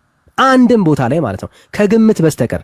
ወንጌል ተነግሮ ጥምቀት የሚደረገው የመጽሐፍ ቅዱስ ውስጥ ያለው የጥምቀት ፓተርን ይሄ ነው። ወንጌል ይሰብካሉ። የሰሙት ወንጌል ልባቸውን የነኩ ሰዎች ይጠመቃሉ። አለቀ። ከዛ ውጪ ወንጌልን ሳይሰማ ሰው ውሃ ውስጥ ቢገባ ረጥቦ ነው የሚወጣው። ዳትል ከዛ ውጪ በመንፈሳዊ ዓለም ላይ የምታገኘውና የምትቀበለው አንዳች ነገር የለም። ለምን? ከዛ በፊት እኮ ሻወር ወስደሃል። የተለየ ነገር የለም። ልክ ከዛ በፊት የወሰድከው ሻወር ደግመ የዛን ቀን እንደወሰድከው ነው የሚሆነው። የተለየ የሚያደርገው ነገር የለም። የተለየ የሚያደርገው ነገር ጥምቀትን ምንድነው? እሱ የልብህ እምነት ካመንክ፣ አዎ ተፈቅዶልሃል፣ መንፈሳዊ በረከትን ታገኝበታለህ። ከዛ ውጪ ግን ያላመነ ሰው ውሃ ውስጥ መግባቱ ሌላ ቀን ከመግባቱ ውሃ ውስጥ ከመግባቱ የተለየ ነገር ምንም የለውም። እምነትህ ነው። ለምን አደረጋችሁ አልከኝ? ከኦርቶዶክስ ለምን አደረገች አልከኝ አይደለ? ያለ ማስረጃ ነው እያረክ ያለው። ስነግርህ አትሰማኝም። ይኸው ሕፃናት አትከልክሏቸው ተብሏል። አጥምቋቸው አለ ወይ ወዳጄ? አጥምቋቸው አለ። ወደ ክርስቶስ መውሰድ ምን ማለት ነው? እስኪ አንተ ወደ ክርስቶስ ኢየሱስ እያስተማረ ስለነበረ ሕፃናቶች አጠገቡ መጥቶ ዳሰሳቸውን ባረካቸው። ለምን? ሕፃናትን ጌታ ስለሚወድ። ብራዘር ክፍሉ የሚያወራው ቆይ ብራዘር አትደባልቅ። እንደዛ እንደናንተ ቢሆን ኖሮ ደቀ መዛሙርት ሕፃናትን ሲያጠምቁ እናይ ነበረ። አንድም ቦታ ላይ ሕፃናትን አጠመቁ የሚል ትምህርት የለም። አትከልክሏቸው ብሏል። አዎ ጌታ ሲያስተምር ሕፃናቶች ነበሩ። ጌታ ተአምራትን ሲያደርጉ 5000 ሕዝብን ሲመግብ ሕፃናት ነበሩ፣ ሴቶችም ነበሩ። አለቀ። ከዛ ውጪ ግን ሕፃናትን እየሰበሰበ የሚያጠምቅ የነበረ ሐዋርያ የለም። የጌታ ትእዛዝ ነው እያለ እንዳንተ ማለት ነው። አልተጠመቁም ይላል። ብራዘር ያላመነ ሰው አይጠመቅም። 4 ነጥብ። ሕፃናት ወደ ይመጡ አትከልክሏቸው የሚለው ምንድነው? ሕፃናትን ወደኔ ይሄው ነገርኩ እኮ። ሕፃናትን ወደኔ ይምጡ ማለት ጌታ እያስተማረ ነበረ። ሕፃናቶች መቅረብ ይፈልጋሉ። ስለዚህ እንዲባርካቸው ወላጆች ምን ያደርጉ ነበረ? ያመጡት ነበረ። አትደረባ ብራዘር፣ አትደረባ ብራዘር። ጠየካር መስማት አለብህ። ሕፃናትን አንጡ ማለት ውሃ ውስጥ እየነከራችሁ ባይዘዌ ውሃ ወደ እግዚአብሔር አያቀርብም። ፎሪሩን በደንብ ስማኝ። ውሃ ውስጥ መግባት ለእግዚአብሔር የቅርብ አላደረገም። ውሃ ውስጥ ስለገባ ለእግዚአብሔር ቅርብ አትሆንም። ልክ ከ40 ቀንህ በፊት ውሃ ውስጥ ስትገባ ለእግዚአብሔር እንዳልቀረብ ሁሉ በ40 ቀንህ ላይም በ80 ቀንህ ላይም ውሃ ውስጥ መግባት ለእግዚአብሔር ቅርብ አያደርግም። ሰውን ለእግዚአብሔር ቅርብ የሚያደርገው እምነት ነው። ጌታ ልብህን ነው የሚፈልገው እንጂ እግዚአብሔር ውሃ አያቀርበው ሲጀመር ማለት ነው። ሊያቀርበው የሚችለው በእግዚአብሔር ልጅ በክርስቶስ ኢየሱስ ያለ ሰውየው የሐዋርያት ሥራ አንተ ደስ ይላል። ምንድነው የሐዋርያት ሥራ ውስጥ አለ። በሱ ማመን ልጆቹ ምኑም እንደሚሄዱ በሱ ጥምቀት እንደሚሄዱ ነው። አንተ ማስረጃ ብራዘር፣ ማስረጃ ቦታውን አላወቅኩትም። አሁን በቃ ፈልገው ብራዘር የለም ተረት ነው። አሁን ይሄንን የምታወራው ተረት ነው። ነገርኩህ እኮ አሁን እሱን ይኸውልህ እንደዚህ እናድርገው። እሱን እንኳን አድርገህ እኮ አልኩህ። ይኸውልህ ተጠምቅ ያለው እንኳን ብትል ተጠምቀህ እንኳን ዛሬ ብትሞት እንኳን የዘላለም ሕይወት የለም ማለት ይሄን ያክል ነው ከእግዚአብሔር መንግስት ባይዘው የራቃችሁት። ይኸው ተጠምቃችኋል። ቆይ ብራዘር ይኸውልህ ጌታ ነው እንደዚህ የምትፈርደው አንተ ራስህ እኮ ነው ያልከኝ ወዳጄ። ዛሬ ብትሞት መንግስተ ሰማያት ትገባለህ። ዛሬ ብትሞት የእግዚአብሔር መንግስት ትወርሳለህ ወይ? ጌታ ነው የሚፈርደው። አለቀ። እግዚአብሔርማ በእኔ ያመነ አይፈረድበትም አለ። አንተ ግን እግዚአብሔርን ስለማታምን ዛሬ ይፈረድብኛል ብለህ ታምናለህ። ጌታ ወይ ጌታ ስላላችሁ አድኑ ይላል ነው። ጌታ ወይ ጌታ ስላላችሁ አድኑ ይላል አይልም። እንደዛ የሚል ይላል እኮ ጌታ ወይ ጌታ ትሉ ካላንጣ ብራዘር ጌታ ይላልና ዞሮ መዳን ከፈለክ መስራት ያለብን ስራ ልንገርህ። ያልዳነ ሰው እንዴት እኔ ለመዳን እኔ እኮ ድኛለሁ እያልኩ እኮ ነው ያለሁት። እኔ ተጠምቄ አምኜ ይኸውልህ እኔ አምኜ ተጠምቄ ያለው የጌታ ስጋና ደምን ወስጃለሁ እወስዳለሁ። እኔ ድኛለሁ። የዳነ ሰው ኦፍ ኮርስ ማን ያጠመቀ እኮ ነው ያጠመቀ ሰውዬ ዝም ብሎ ከሜዳ ተነስቶ አይዞ ብራዘር ያንተም ካየለ ላይ ተነስቶ አይደለም ያጠመቀ ወዳጄ ሲጀመር እና ከመሬት ተነስቶ ነው አንተ የሚያጠመቀ ብራዘር። ባየለ ላይ ጥምቀት አለ እንዴ? የለም። ሐዋርያቶች አያውቁትም ብራዘር። ያንተን ይሄንን ትምህርት ሐዋርያቶች አያውቁትም ስለማያውቁት ማለት ነው። ይኸውልህ ተጠምቀሃል አልዳንክም። ስጋ ደሙን ወስደሃል አልዳንክም። ቆርባሃል አልዳንክም። በሜሮን ቀብተውካል አልዳንክም። ይሄ ሁሉ አድርገውልህ አልዳንክም። ግን በአንድ መንገድ ደግሞ ትድናለህ። ይኸውልህ በአንድ መንገድ ትድናለህ። ለምን ትፈርዳለህ? ራስህን ያልከን እኮ ወዳጄ፣ እንደ ሰይጣን አትሁን። ሰይጣን እኮ ነው። ራስህን እኮ ያልከን። በቃ ደክሞሃል መሰለኝ ወዳጄ። መድኃኒት የሚፈርደው እግዚአብሔር ነው። መድኃኒት የሚፈርደው እግዚአብሔር ነው የሚፈርደው። እኔ ስራዬን ስራ ነው ያልኩት። በእግዚአብሔር ልጅ በክርስቶስ ኢየሱስ የሚያምን ይፈረድበታል እያልከን ያለው ማመን ምንድን ነው? እስቲ ማመን ምንድን ነው? አይዞህ፣ አየህ ግራ ይገባል። ማመን ገና አሁን ራሱ ገና ማመን ምናምን ምንድን ነው እያልክ ግራ ትጋባለህ። በኢየሱስ ክርስቶስ ያመነ ሰው ይፈረድበታል። ማመን መሰለህ ክርስቶስ ያስተማረውን ትምህርት ማመን አለብን። አዎ ማማ ብራዘር፣ አንተ እኮ ይኸውልህ ዛሬ ብትሞት የት እንደምትሄድ አታውቅም። የት እንደምትሄድ አታውቅም። ልክ ነው እኮ እግዚአብሔር ነው የሚፈርደው፣ ሰው ይፈርዳል አላልንም። አንተ ግን በእግዚአብሔር ልጅ በክርስቶስ ኢየሱስ አምነህ እንደማይፈረድብህ አላመንክም። ስራዬ ነው የሚያወጣኝ እሱ ስራዬ እኮ ነው። አዮ ስራዬ ነው የምትለው ዛሬ። ስራ ግን ታውቀዋለህ። የአንተ ስራ ምንድን ነው? እውነት እንነጋገር ከተባለ የሰው ስራ ምንድን ነው? ኃጢአት ነው፣ በደል ነው። ከዛ የተለየ ነገር የለውም። ስራዬ ብለህ የምትመጻደቅበት ነገር የለንም።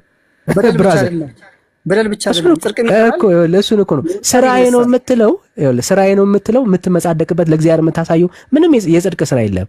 ጽድቃችን እንኳን በእግዚአብሔር ፊት የመርገም ጨርቅ ነው። በምን አወቅህ አንተ? ጽድቃችን የመርገም ጨርቅ ነው ይላል እግዚአብሔር ቃል። ስራ አይደለም ጽድቅ፣ ኃጢአት አይደለም። ጽድቅህ እንኳን በእግዚአብሔር ፊት የመርገም ጨርቅ ነው። ቃሉ ነው። አትፍረድ። ይኸውልህ የመርገም ጨርቅ ምን እንደሆነ ታውቃለህ ወዳጄ? የመርገም ጨርቅ ምን እንደሆነ ታውቃለህ? ምን እንደሆነ ታውቃለህ? የመርገም ጨርቅ የመርገም ጨርቅ ምን እንደሆነ ታውቃለህ? ምንድን ነው? እስኪ በዘመኑ ቋንቋ ሞዴስ ማለት ነው። እንጃ የኛ አንተ አልከኝ ምንም ምን ያላልኩም፣ ቃሉ ነው ብራዘር። የኛ ስራ የኛ የመርገም ጨርቅ ማለት እሱ ነው ወዳጄ። ይኸውልህ የኛ ጽድቃችን ኃጢአታችን አይደለም፣ የምግባራችን ምናምን አይደለም። ጽድቃችን በእግዚአብሔር ፊት የመርገም ጨርቅ ነው። ሞዲስ ማለት ግን በጣም ገርሞኛል። እንደዛ አይባልም ግን አቃለል ዘመናዊ ሆነ ብራዘር፣ ዘመናዊ ሆነብህ ግን እሱ ነው ወዳጄ፣ እሱ ነው። ኤኒዌይስ ትልቁ ነገር ምን መሰለህ? ካልዳንክ ዳን። በእግዚአብሔር ልጅ በክርስቶስ ኢየሱስ አምነህ የእግዚአብሔር ልጅ ኢየሱስ ክርስቶስ ይወድሃል። ዘመንህን አልዳንኩም ገና አድናለሁ እያልክ ዘመንህን ሙሉ እርግጠኛ ሆኜ የምነግርህ የመጨረሻ የምትሞትባት ቀን አልጋ ላይ እድሜ ተሰጥቶ አልጋ ላይ እንኳን ብትሆን የምትናዘዝበት ኃጢአት ነው የሚኖርህ እንጂ የምትቆጥረው ጽድቅ እንደሌለ ግን አስረግጬ እነግርሃለሁ። ሰው በሚሞትበት በመጨረሻው ሞመንት እንኳን ከአንደበቱ የሚወጣው ቃል ምንድነው? ጌታ ሆይ ማረኝ ነው የሚለው። ሊመካበት የሚችለው የኔ ነው የሚለው ስራ አንዳች የለውም። መቼም ቢሆን በስራዬ ድናለሁ ካልክ ከእግዚአብሔር ጸጋ ጎለህ ትቆረጣለህ። ለምን? ወይ በጸጋ ነው የምትድነው ወይ በስራ ነው የምትድነው። ማንም እንዳይመካ ከስራ አይደለም ይላል። ስራህን አስወግደ በእግዚአብሔር ልጅ በክርስቶስ ኢየሱስ አምነ እንድትድን ወንድሜ ጋብዛለሁ። እኛ ድነናል፣ የእግዚአብሔርን መንግስት አግኝተናል፣ ጸድቀናል። ዛሬ ብንሞት መንግስቱን ወራሽ ነን። ከስራችን አይደለም ከመስቀሉ ስራው ይሄው ነው ወዳጄና ጸጋ ይብዛል። ያለ ጸጋ እምነት ያለ ተግባር እንትን የሚለውስ ምንድን ነው? ነግሬሃለሁ እኮ ብራዘር፣ ነግሬሃለሁ። በቃ ዋናው እሱ ነው፣ እንድትሰማ ወንጌሉን እንድትሰማ ነው ብራዘር፣ እንጂ በእውቀት ደረጃ ትሞግተናለህ ብለን አይደለም ከአንተ ጋር ስናወራ የነበረው እስካሁን። ወንድሞች እንኳን ደህና መጣችሁ። ሜላዬ እንኳን ደህና መጣ። ቦርን አጌን ኤርሚሻ እንዴት ናችሁ? ነገር እናውራ። ሰላም ላንተ ይሁን የተወደድክ ወንድማችን። ጌታ ይባረክ። እንዴት ናችሁ? ቦርን አጌን ሰላም ብያለሁ። እሺ ከእናወራለን። ኤርሚሻ ተቀበለው፣ እስቲ ተቀበለው፣ ሙለታን ተቀበለው። አሁን ስትነጋገሩ በነገራችን ያዋራል ብራዘር፣ ያዋራል። አይዞህ። እንዴት ነው ሙላቱ? ሰላም ነው። የኔ ድምፅ ነው የሚያስተጋባው? የማን ነው?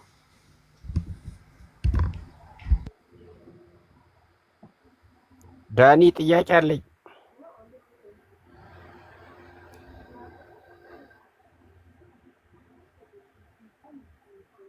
ይሰማል?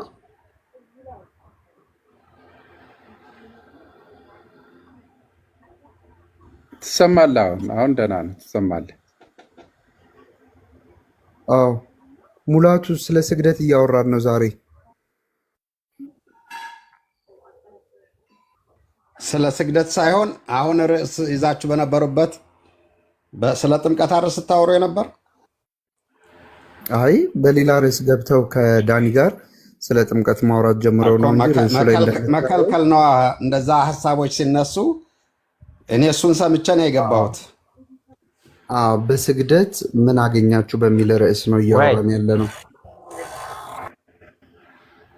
እኔ በሱ መነጋገር ይቻላል። ስለዚህ ዋናው ትልቁ ነገር ግን አሁን ሲነገሩ ስለ ጥምቀት ሲያወሩ ስለነበሩት እሱን ሰምቼ ነው የገባሁት። የቤቱ ርዕስ በስግደት ምን አገኛችሁ የሚል ነበር። ስለዚህ ከዛ ኮንቨርሴሽን ተነስተው ወደ ጥምቀት ሄደው ነው እንጂ የዛሬው ርዕስ ጥምቀት አልነበረም፣ ስለ ስግደት ነው። ርዕሱን አስጠበቅ ነበረባችሁ። እንደዛ ከሆነ አይ በቃ ከልጁ ጋር ቤታችሁን በርዕሱ አስጠብቃችሁ መጓዝ ብትችሉ ጥሩ ነበር። እኔ ከዛ አንጻር ነው የገባሁት ማለት ነው። ስለ ስግደት ማውራት ትችላለህ? ይሄን አውርቼ ወደ ስግደት መግባት እችላለሁ። ስለ ስግደት እናውራ። ዛሬ ስግደት የተሰገደበት ቀን ስለሆነ ርዕሳችን ስግደት ነው። ይኸውልህ አሁን የተነገሩ ሀሳቦች አሉ ስለ ህፃናት ጥምቀት እና ዛሬ ርዕሱ ስግደት ነው። ሌላ ጊዜ በጥምቀት ላይ መመለስ ትችላለህ። ስለ ስግደት እናውራ። ለምን ይኸው ይታያል እኮ ርዕሱ በግልጽ ዳኒ ላይ አይደለማ። በስግደት ቤቱን በርዕሱ ማስጠበቅ ይቻል ነበር አልኩ እኮ መጀመሪያ። ዳኒ ርዕሱን አስጠብቆ ቢጓዝ ኑሮ ልገባም ላልገባም ይችላል። ኤርምሻ ጨመቅ ታደርገው በህፃናት ጥምቀት። እሺ በህፃናት ጥምቀት ታምናለህ? ቆይ እስኪ አንድ ጊዜ ዳኒ፣ እኔ አልቀድመም ነበር ግን ዳኒ እሺ። አይ ተደብቀ ስለነበር ለዛ ነው። ቡዜ እንቀጥላለን። አንዴ ሚዩት አድርገውና ይቀጥሉና እንቀጥላለን።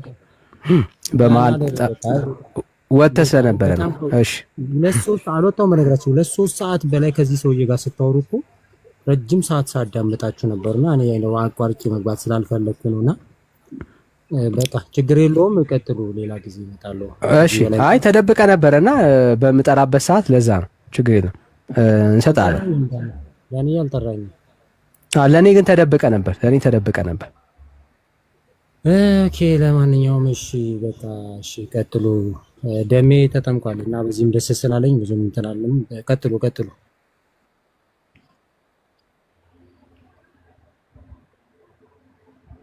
እሺ ሙላቱ አለ በህፃናት ጥምቀት ታምናለህ? በህፃናት ጥምቀት ታምናለህ? ቀደም ከዳኒ ጋር ሲወያዩበት የነበረውን ርዕስ ጥያቄውን አንሳና ለምን እንዳነሳችሁት አንሳና ንዋይ። እሱን ስለ ጥምቀቱ ሁሉንም ርዕስ ሸሸው እኮ ይኸው እየጠየቅኩ ነው። በህፃናት ጥምቀት ታምናለህ ወይ? አምናለሁ እንጂ ለምን አላምንም? መቼ ነው የተጠመቀው? በህፃናት ጥምቀት አምናለሁ አልኩ እኮ። ካመንኩ በህፃንነቴ እኮ። በስንት ቀን?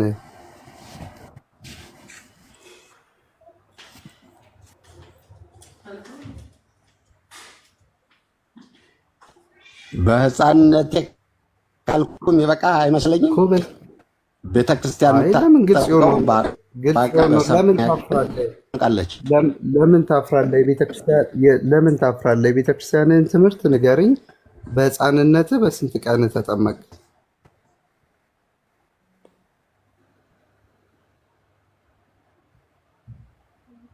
እንዴ አልገባህም እንዴ? በአርባ ቀን በ80 ቀን ታጠምቃለች። እኔ ደግሞ ወንድ ነኝ አይደል? በ40 ቀን የተጠመቅኩ አልኩህ እኮ። በጣም ጥሩ። እንዴት ነው? በጣም ጥሩ። በ40 ቀን በመጠመቅ ምን አገኘ?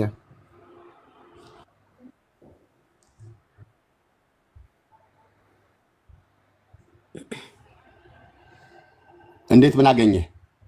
በጥምቀት የሚገኘውን በረከት አገኛለሁ። ምንድን ነው ያ በረከት?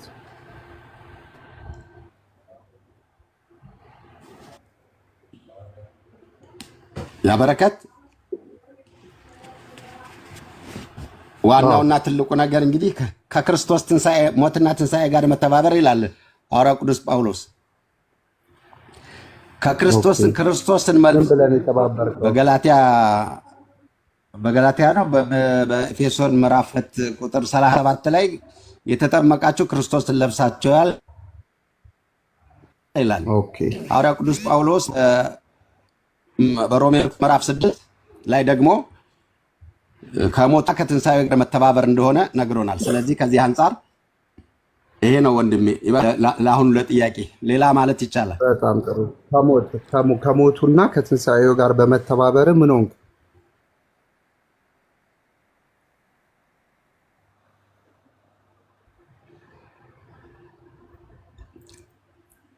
ሞቱን በሚሞትን ሞት ከእሱ ጋር ከተባበርን ትንሣኤውን በሚመስል ትንሣኤ ከእሱ ጋር እንተባበራለን። እርሱም በጥምቀት እንደሆነ ይነግረናል። ግልጽ ነው። ከክርስቶስ ጋር አንድ የሆንበት ክርስቶስ የምንለብስበት ነው። በ40 ቀን የዘላለም ሕይወት አግኝተሃል? እኔ አግኝቻለሁ እንጂ ሰው ሳያምን የዘላለም ሕይወትን ያገኛል?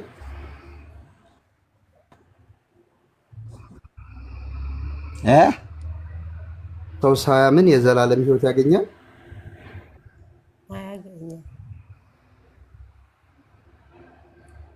እንዴ በደንብ ነው እንጂ ያመንኩት። በ40 ቀን አምናሃል?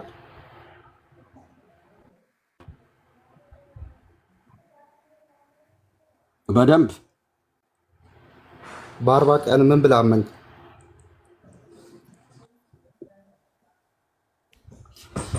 መጽሐፍ ቅዱስ እንዲህ ይላል በሐዋርያው በወንጌላዊ ሉቃስ በጻፈው የሐዋርያት ሥራ ምዕራፍ 2 ቁጥር 39 እየሰማኝ ሙላቱ እየተሰማማኝ አዳምጥ። ያንተ ፍትህ አልችልም። አዳምጥና እየጠየቅኩህን አልመለስክልኝም። በ40 ቀን ያምናል ወይ?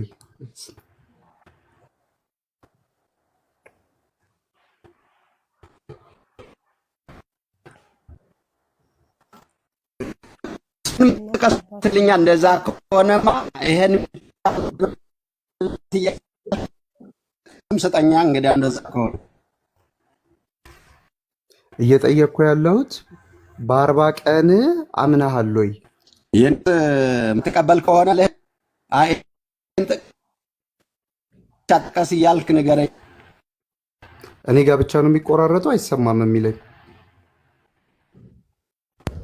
እኔ ጋርም ይቆራረጣል። አላመንኩም ነው መሰል የምትፈልገው። አዳም ጥቅሴን ከመጽሐፍ ቅዱስ ጠቅሼ ነው የምነግርህ እኮ። አዎ የእሱ ነው የሚቆራረጠው። አይሰማም? አሁን ትሰማለህ። ሰው ወንጌል ሳይሰማ ማመን ይሰማል አሁን? ሰው ወንጌል ሳይሰማ ማመን ይችላል?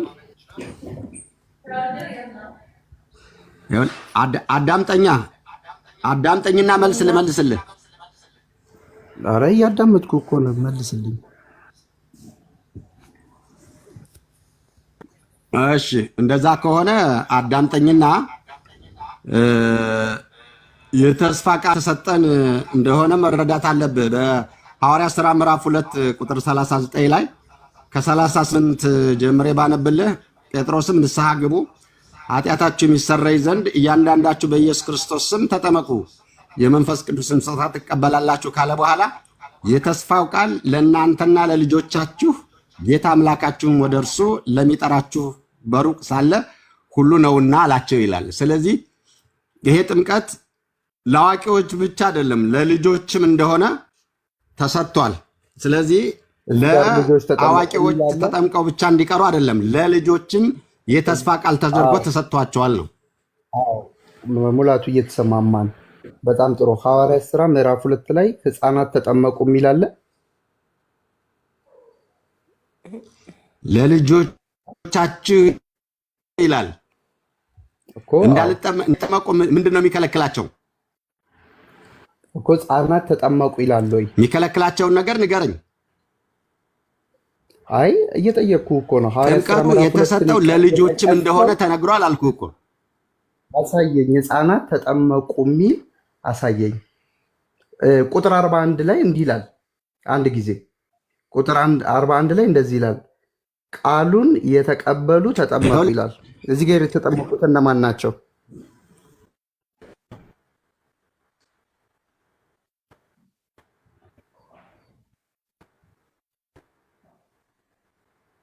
ሙላቱ የተጠመቁ አጠቃላይ ያው ሲጠመቁ ሐዋርያት ሲያጠምቁ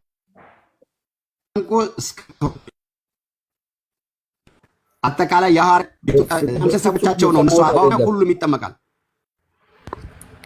እሺ ኔትወርኩ አይሰማማል።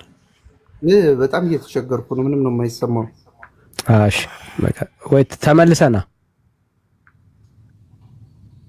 እንቆራርጣ በጣም ተመልሰና ብራዘር ኔትወርክን አስተካክለና ሙላቱ። ሰላም ሰላም ወዳጆች፣ ሚሎ እንዴት አመሸ? ሄምሼ ዳኒ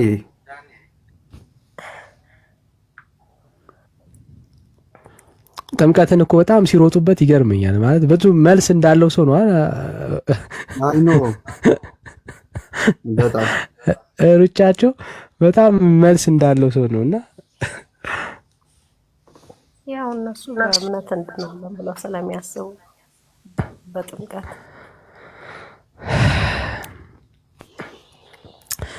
እሺ ሜቲ ከየት ቤተ እምነት ሰውን ተቀበላት እስቲ እሷ እንኳን ከበረከተችል። ሰላም ሜቲ እንዴት ነሽ?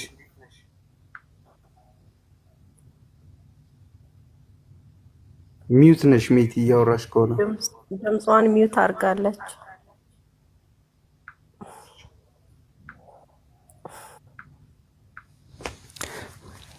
እሺ ኔትወርኩን ካስተካከለ እንቀበለው አሁንና። እሺ ኔትወርክ ይሰራል በስርዓት አሁን ይሰማል? አዎ ይሰማል። አዎ ስለዚህ በሐዋርያት አገልግሎት ውስጥ ዋናው ትልቁ ነገር እንግዲህ ካዳመጥከኝ መረጃ ልናገርና ወደ አንተ እሰማለሁ። ስለዚህ ሐዋርያት ሲያጠምቁ አባውራን አሳምነው ሲያጠምቁ ግን ቤተሰብን እንደሚያጠምቁ መጽሐፍ ቅዱስ ይናገራል በመጀመሪያ ደረጃ። ስለዚህ አሁን ቆይ አንዴ፣ ቅድም ወደ ሌላ ጥቅስ አትሂድ ሙላቱ፣ አንዴ ተረጋጋ። ቅድም ሐዋርያት ሥራ ምዕራፍ 2 ቁጥር 38ን ጠቅሰ ነበር። ጥቅሱ ላይ ጴጥሮስ ንስሐ ግቡ ኃጢአታችሁ የሚሰረይ ዘንድ እያንዳንዳችሁ በክርስቶስ ኢየሱስ ስም ተጠመቁ የመንፈስ ቅዱስንም ስጦታ ትቀበላላችሁ አላቸው። ከዛ በኋላ ከዚህ ጠማማ ትውልድ እንዲድኑ ነገራቸው። ቁጥር 41 ላይ እንደዚህ ይላል፣ ቃሉንም የተቀበሉ ተጠመቁ ይላል። እዚህ ጋር የተጠመቁት እነማን ናቸው? ቃሉን የተቀበሉት ያመኑ ቃሉን የተቀበሉ ቢጠመቁም ልጆቻቸውን ግን ይዘው እንደሚጠመቁ ግን ቤተሰቦቻቸው እንደሚጠመቁ መጽሐፍ ቅዱሳዊ ነው ማስረጃ አለ ወንድሜ። እሱን በሐዋርያት ሥራ ምዕራፍ 16 ማንበብ ትችላለህ። ይሄን ታውቀው 15 ላይ ቁጥር 15 ላይ ይሄን ታውቀው። ለምን ተዋዋለሁ? ይሄ ቃል ይሄ ተስፋ ለልጆቻችሁ ተብሏል። ስለዚህ አንተ ለልጆቻችሁ የተባለው ነው ትጥለዋለህ። ምስኪን ለልጆቻችሁ የተባለው ምንድን ነው? የሐዋርያት ሥራ ምዕራፍ 2 ቁጥር 39 ላይ ይሄ የተስፋው ቃል ለእናንተና ለልጆቻችሁ የተባለው ምንድን ነው? እስኪ ንገረኝ፣ ይሄን አብራራልኝ። ቆይ አንድ ጊዜ። የተስፋው ቃል ለእናንተና ለልጆቻችሁ የሚለው ነሰሰርሊ ያላመኑ ልጆቻችሁን አጥምቋቸው አይደለም። ለእስራኤል እና ለትውልዱ ሁሉ ይሄ የመሲሁ ተስፋ መጥቷል፣ እሱን ለሚያምኑ ሁሉ መዳን ይሆናል ነው። ለአንተ ያለኝ ጥያቄ፣ አንተ ማስረጃ ይሆንልኛል ህፃናትን ማጥመቅ ተገቢ ነው ብለህ በጠቀስከው በዚህ ክፍል ላይ ህፃናት ሲጠመቁ አለ ወይ እንዴ? ይሄ ተስፋ ቃል ልጆችን ኤክስክሉድ የሚያደርግ አይደለም ወንድሜ። አሁን አንተ አይ የኔ ጥያቄ መጽሐፍ ቅዱስ ፖሊሲ ነው። ሙላቱ እኮ አሳየ። አንተ ማሳየት እኮ አለብህ።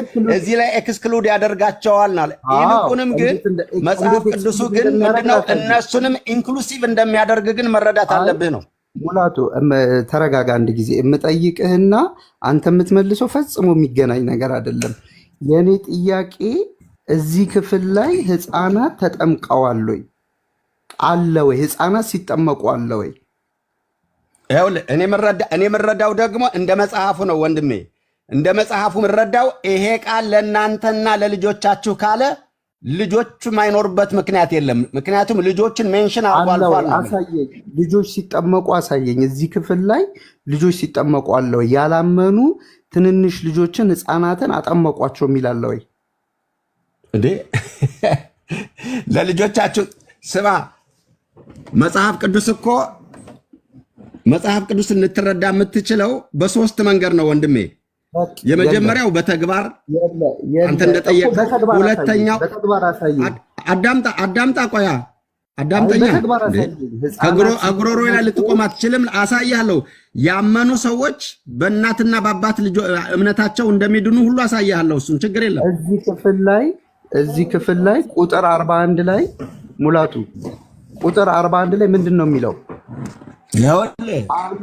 ቃሉን የተቀበሉ ተጠመቁ ነው የሚለው። የተስፋው ቃል ለልጆቻችሁ የሚለውን የት ታደርገዋለህ ነው የምልህ እኮ። የተስፋው ቃል ለልጆቻችሁ ነው ማለት ልጆቻችሁን አጥምቁ ማለት እንደሆነ አሳየኝ።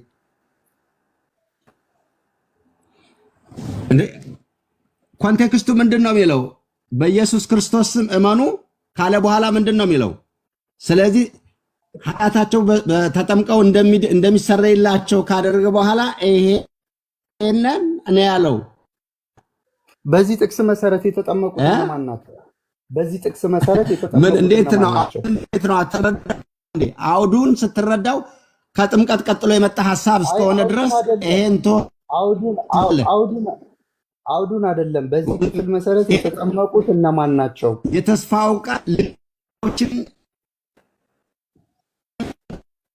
ያደርጋል፣ ግን የምታወጣበት አንድም ኃይል የለህም።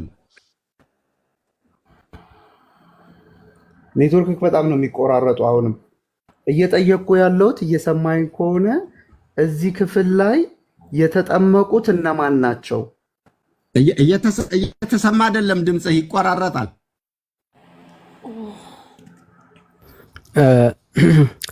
ምናልባት ኤርሚሻ ወደ ርዕሱ እንመለስ። እንደ ርዕሱ ይሆን የሚያቆራርጠው ኔትወርኩን? ወንድሜ ለምን ታስደጋግማለህ? ስለዚህ ዋናው ትልቁ ነገር ህፃናት ተጠቅሰዋል። ህፃናትን ያገላል ምትል ከሆነ አንተ ነህ እኮ በርደኖ ፕሩፍ ተለቃ ነው የሚመጣው። አይ ህፃን አይመለከትም የሚለው ቃል ማምጣት ያንተ ፋንታ ነው። ሙላቱ አንድ ጊዜ ስማኝ። ቁጥር 41 ላይ ቃሉን የተቀበሉ ተጠመቁ። እዚህ ጋር የተጠመቁት እነማን ናቸው?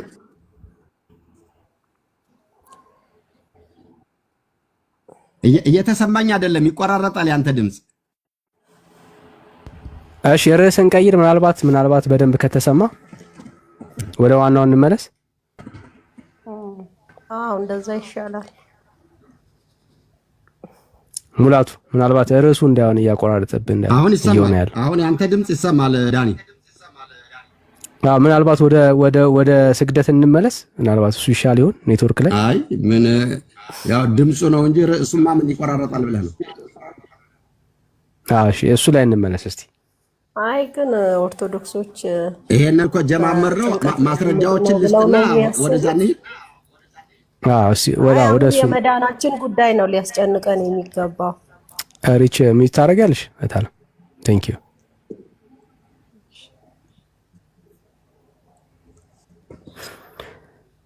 እሺ ይሄን ጀምረንማ እንተዋለን።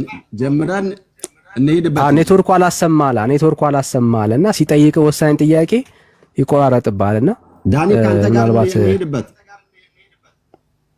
ያው ከኔ ጋርም ከሱ ጋርም ከሆነ ርዕሱ ተመሳሳይ ነው የሚሆነው። ኔትወርኩ ካላሰማ በርዕሱም ቢሆን ዘሴም ነው የሚሆነው። ስለዚህ ምን ይሻላል? እስቲ በርዕሱ እንሞክረውና ምናልባት ኔትወርኩ አሁን ከኔ ጋር ጥሩ ነው። ቀደም ግን ወሳኝ ጥያቄዎች ሲጠይቅ እየተቆራረጠ ነውና ስለዚህ ትንሽ እንሄድበት። ካንተ ጋር እንሄድበት። ያው ነው ርዕሱ ያው ከሆነ አሁንም ይቆራርጣልና ወደ ርዕሱ እንመለስ። ግድ የለም ወደ ርዕሱ እንመለስ። እሺ በስግደት ምን አገኘህ እያለ ነው ኤርሚ፣ እየጠየቀህ ነው። ኤርሚሻ እንደሱ ይሻላል አይደል? እስኪ ኔትወርኩ ካለ ጥምቀቱን ቢጨርሰው በጣም ጥሩ ነው። ለሱ ጥሩ ነገር ይሆንለታል። አሁን ተሰማል ሙላቱ?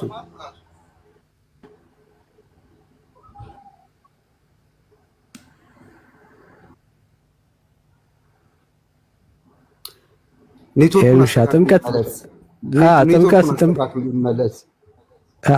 ጥምቀት እኮ ብራዘር ያቆራርጣል እኮ ኔትወርክ። በቃ ኔትወርኩን አስተካክሎ ይመለሱ። ተው እንጂ አትቀልድ ሰው። ጥምቀቱን ርዕሱን እንጨርሰው አንዴ። ይኸው እየጠየቀ እሱ ሲጠይቅ ዝም ትላለህ። እኔ ሳወራ ደግሞ ይሰማሃል። አስቸጋሪ ሆነ እኮ ወዳጅ። ወይ እሺ ሚውት አድርገውና እሺ ወደ ሌላ ሰው አልፈን ኔትወርኩ ከሰራ ትንሽ ቆይተን እንቀጥል። ዳንዬ እሺ ሰላም። በቃ እናንተ አውሩና ተመልሼ እገባለሁ። በቃ ተመልሰናል። እኔ ግን ኦርቶዶክሳውያን ማርያም ጴንጤ ናት እንዴ? ለምን ጌታና ኢየሱስ ክርስቶስ በሕፃኑ አላጠመቃችሁትም? ብትጠይቅልን ደስ ይለኛል። ማርያም ጴንጤ ናት እንዴ? ጥሩ ጥያቄ ነው። እሺ እናነሳዋለን። አው ጠይቅልን እስኪ ማብራሪያ የሚሰጥን ከሆነ ለምን እነሱ ማርያም ይላሉ፣ ግን ጌታና ኢየሱስ ክርስቶስ አላጠመቀችሁትም በ40 ቀን እና ጠይቃችሁ ደስ ይለናል ቢመልሱልን። እሺ እስቲ እናወራለን። እሺ እኔ ያሉት ወይ ደግሞ ልስማ ብቻ በውስጥ ሆኜ ችግር የለም። እሺ ችግር የለም። እሺ ዮሲ ነው የሚቀርመው። ዮሲ ከየት ቤተ እምነት ነው? እሺ ወጣ። ሜላ መጣ። ሰላም በለን እስቲ ካለ።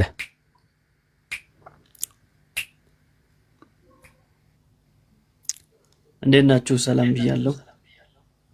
እንኳን አደረሳችሁ ወደ ሰማይ።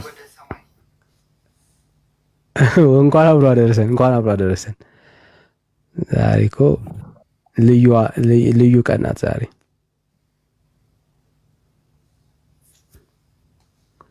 ጉልባን ግን የሚጋብዘን እንጣ።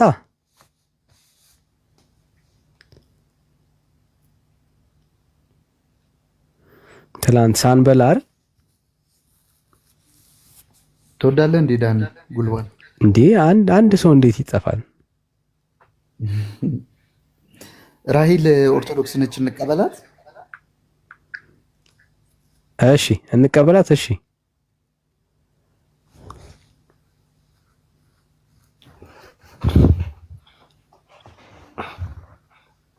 ሰላም ራሂል።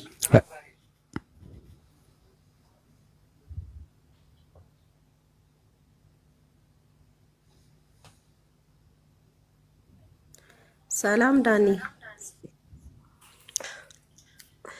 እኔ ኦርቶዶክስ አይደለሁም ጴንጤ ነኝ።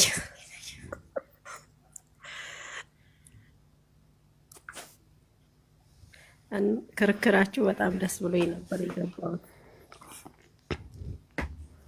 እሺ ራሂል ተባረኪ። ተባረኩልኝ።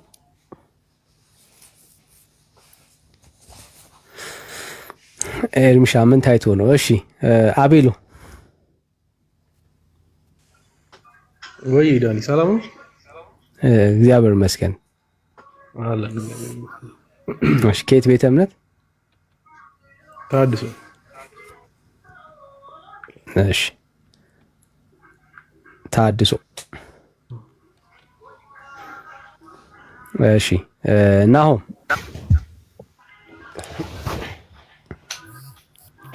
አቤት ዳኒ። እሺ ከየት ቤተ እምነት? ከኦርቶዶክስ ቤተ እምነት ጥያቄ ይዤ ነው የመጣሁት። እንደዚህ ለመመለስ እንትን የሚሆን ብቃቱ የለኝም፣ ግን ለእናንተ እንድትመልሱልኝ ጥያቄ ነው ያለኝ። እሺ ፐርሰናል ጥያቄ ነው። ርዕስ ይዘን ነበር የወጣ ነውና።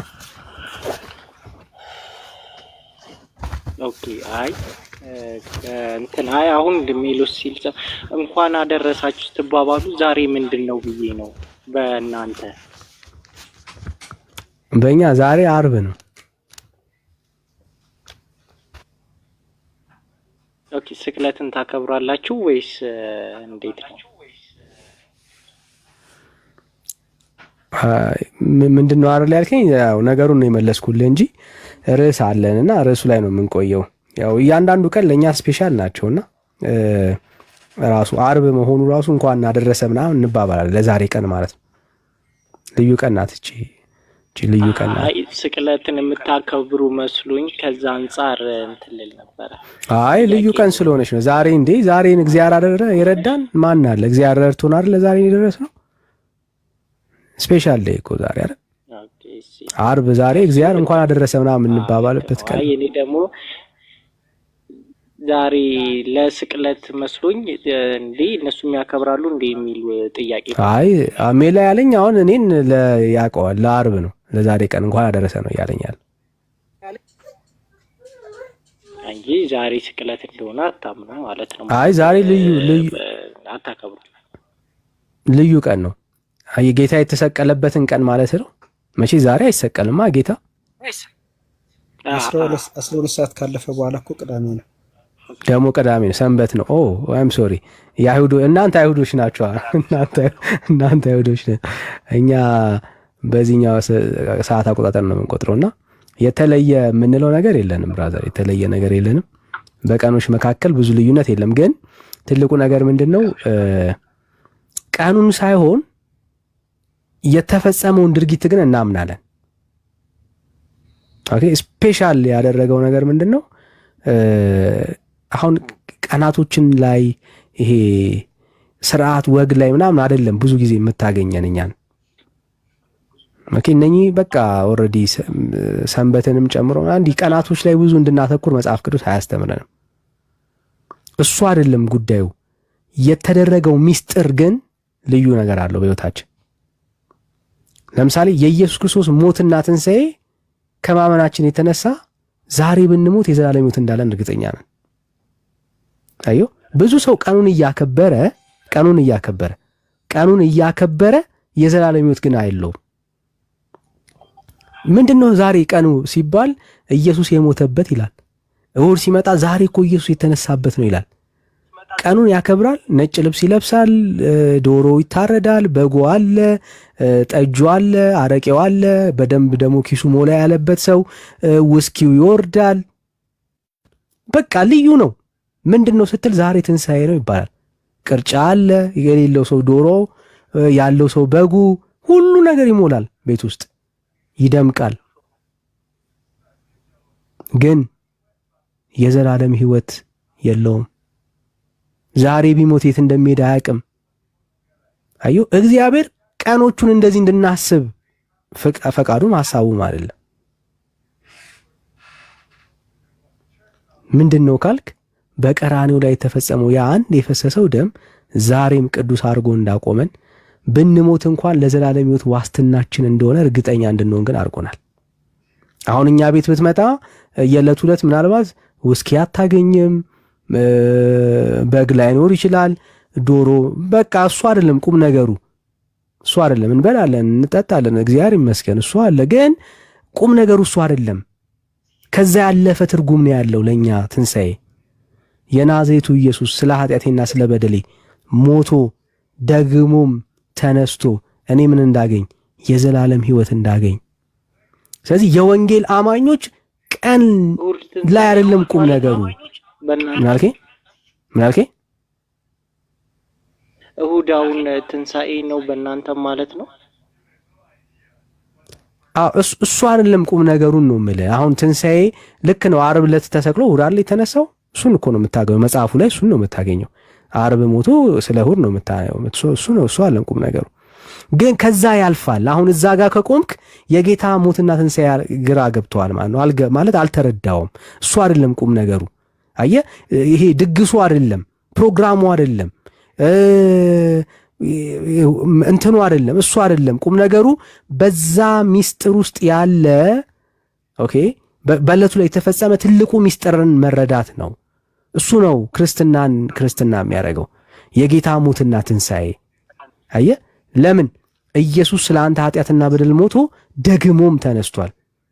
በሱ ሞት እኛ ህይወት አግኝተናል። በሱ ትንሣኤ እኛ ለምልመናል። ይህ ክርስትና። ይሄ ደግሞ በተወሰነ ጊዜ እየጠበቅክ የምታከብረው በዓል አይደለም። በየዕለቱ የምናከብረው በዓላችን ነው። የጌታ ሞትና ትንሣኤ ሁሌ የምናስበው ነው። የሆነ ቀን እየቆጠርን የሆነ ጊዜ ሲመጣ ምናምን እያሰብን የምናየው አይደለም፣ የምናስበው አይደለም፣ ምስጋና የምናቀርብለት ምናምን አይደለም። ቀን ተቀን ሁሌ ነው የሚገርመን፣ ሁሌ ነው የሚደንቀን። በክርስቶስ ኢየሱስ በመስቀል ስራ የተሰራው ድንቅ የማዳኑ ስራ ሁሌ የምናስበው ስራ ነው። ስለዚህ ቀንን ሰይመን የሆነ ቀን አድርገ ነው የምናከብረው ትንሣኤና ሞቱ የለም። ኢየሱስ የጌታ ሞትና ትንሣኤ ሁሌ የምናበስረው፣ ሁሌ የምናወራው፣ ደግሞም ሁሌ የምንናገረው ሐሳብ ነውና ቁም ነገሩ እሱ ነው። እሱ ላይ ነው የምናተኩረው። ግን ሰግደሃል አንተ ብራዘር? እንዴት ነህ? ሰግደሃል ዛሬ? የእውነት ሰግጃለሁ። ኦኬ። ስለ ስግደት የሆነ ሐሳብ ይኖራል ብዬ አስባለሁ። ለምን እንደሰገድክ። እሺ፣ እስኪ ትንሽ ጥያቄዎችን ሜሎስ ይጠይቀህ። ሜላይ ይጠይቀው እስቲ።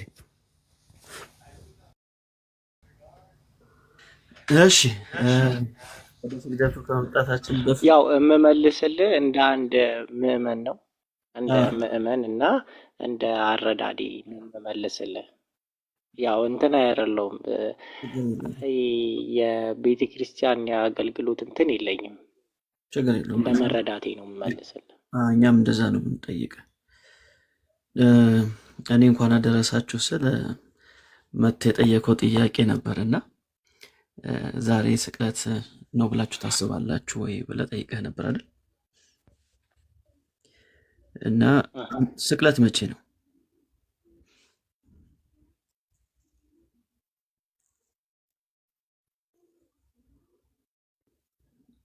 ነው ኦኬ፣ ልመልስ። አንተ ጋር እያወራን ያለ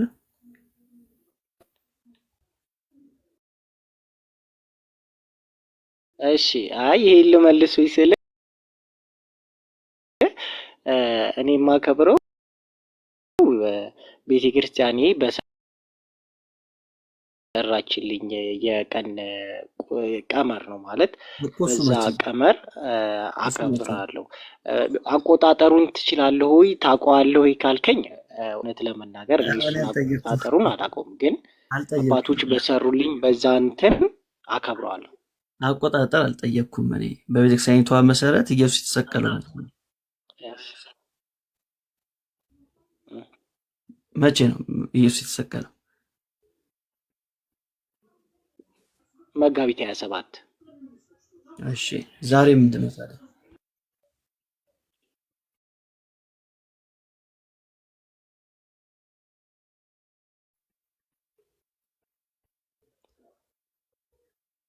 መጋቢት 27 ከተሰቀለ ዛሬ ሚያዝያ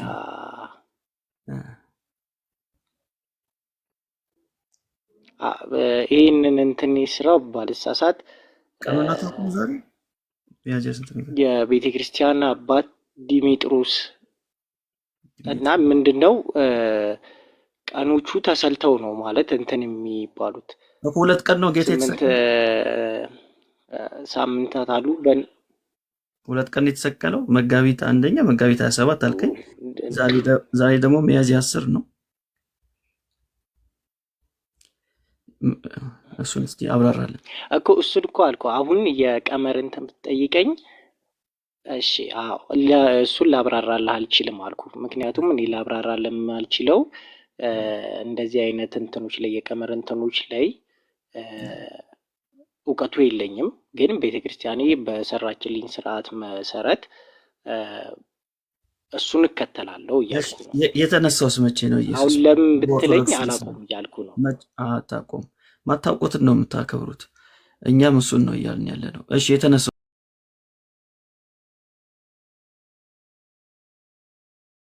መቼ ነው?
ጾም ስለሚሆን ቆይ ስማኝ መጋቢት እዚህ ጋር ሚሉስ ለመብል አይመችም አላቅም አልክ አይደል? ያላወቅኩና አታውራራ። የተለየ ቀመር የለውም። መጋቢት የጾም ወር ነው። በቃ በጾም ወር ደግሞ ደስታ የለም። ለዛ ብላችሁ ነው ወደ ሚያዝያ ያመጣችሁት። ሌላ ምንም የተወሳሰበ ቀመር አለው ካልከኝ የተለየ ቀመር ካለው እሱን አስረዳኝ። ግን ምንም ቀመር የለውም። የጾም ወቅት ስለሆነ ነው። በቃ ሌላ ምንም ነገር የለው። በጣም ብዙ ነገሮቹን የጾም ወር ነው እያላችሁ ለመብል ስለማይመች ወደዛ ታደርጉታላችሁ ማለት ነው። ለዚህ እንኳን ታማኝ አይደላችሁ። በነገራችሁ ላይ አንተን ብቻ ማለት አይደለም ፐርሰናሊ ነው፣ ግን እንደ ኦርቶዶክስ እንደ ቤተክርስቲያኒቷ ለዚህ እንኳን ታማኝ አይደላችሁም። ጌታ የተሰቀለው መጋቢት 27 ነው እያላችሁ የተነሳው መጋቢት 29 ነው እያላችሁ በቀመር ደርሰንበታል አውቀናል እያላችሁ ግን ያን ቀን አታከብሩትም። ያን ቀን አታከብሩ። ለምን ከተባለ ሰው ለሰራው ስርዓት እንዲመቻችሁ ታደርጉና ለመብል እንዲመች ይደረግና ወደዚህ ታመጡታላችሁ ማለት ነው። ወር ታሳልፋላችሁ እና ቤተክርስቲያኒቷ ለዚህ እንኳን ታማኝ አይደለችም። ደርሼበታለሁ ላለችው እውቀት እንኳን ታማኝ አይደለችም። በዚህ ደረጃ ነው ጌታን የምትገፉት ማለት ነው። ለሰው ቀመር ለሰው ስርዓት ነው ልባችሁ የሚነሳው እንጂ አወቅ ነው ደረስንበት ላላችሁት ነገር እንኳን አትታዘዙ።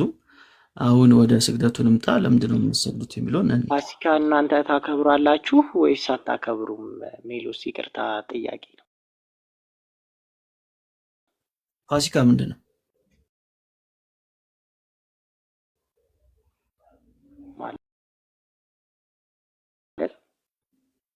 እሺ ትንሣኤን ታከብራላችሁ አታከብሩም? ስቅለት ትንሣኤ ምናምን በእናንተ አለ? የኛ ትንሣኤ ኢየሱስ ነው። ዮሐንስ ወንጌል ምዕራፍ 1 ላይ እንደሚናገረው የኛ ትንሣኤ ኢየሱስ ነው። ሌላ ስለዚህ የምታከብሩበት የቀን እንትን የላችሁ ቀን በዚህ ቀን ምናምን ብላችሁ የምታከብሩበት የለም ማለት ነው። እንደ ጴንጤ እንትን እንደ ጴንጤ ሃይማኖት። እሺ እያወራ ያለው ከእኔ ጋራ ነው። ስለዚህ መጽሐፍ ቅዱስ እንደዛ አያስተምርም። እኛ የተለየ የምንለው ቀን የለም። ሁሌም ጌታችን ኢየሱስ ክርስቶስ የኛ ትንሣኤያችን ነው።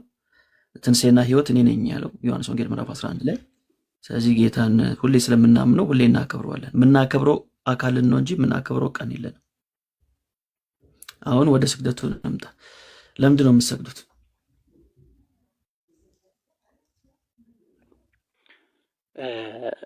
ለጌታችን ለመድኃኒታችን ለኢየሱስ ክርስቶስ። ለማን ነው የምትሰግዱት? ምክንያቱም ለምንድን ነው የምትሰግዱት? ኦኬ አንዴ ስግደት ምስጋና ነው። ስግደት ክብር ነው። ስግደት ራስን ማሸነፊያ ነው። ለዚህ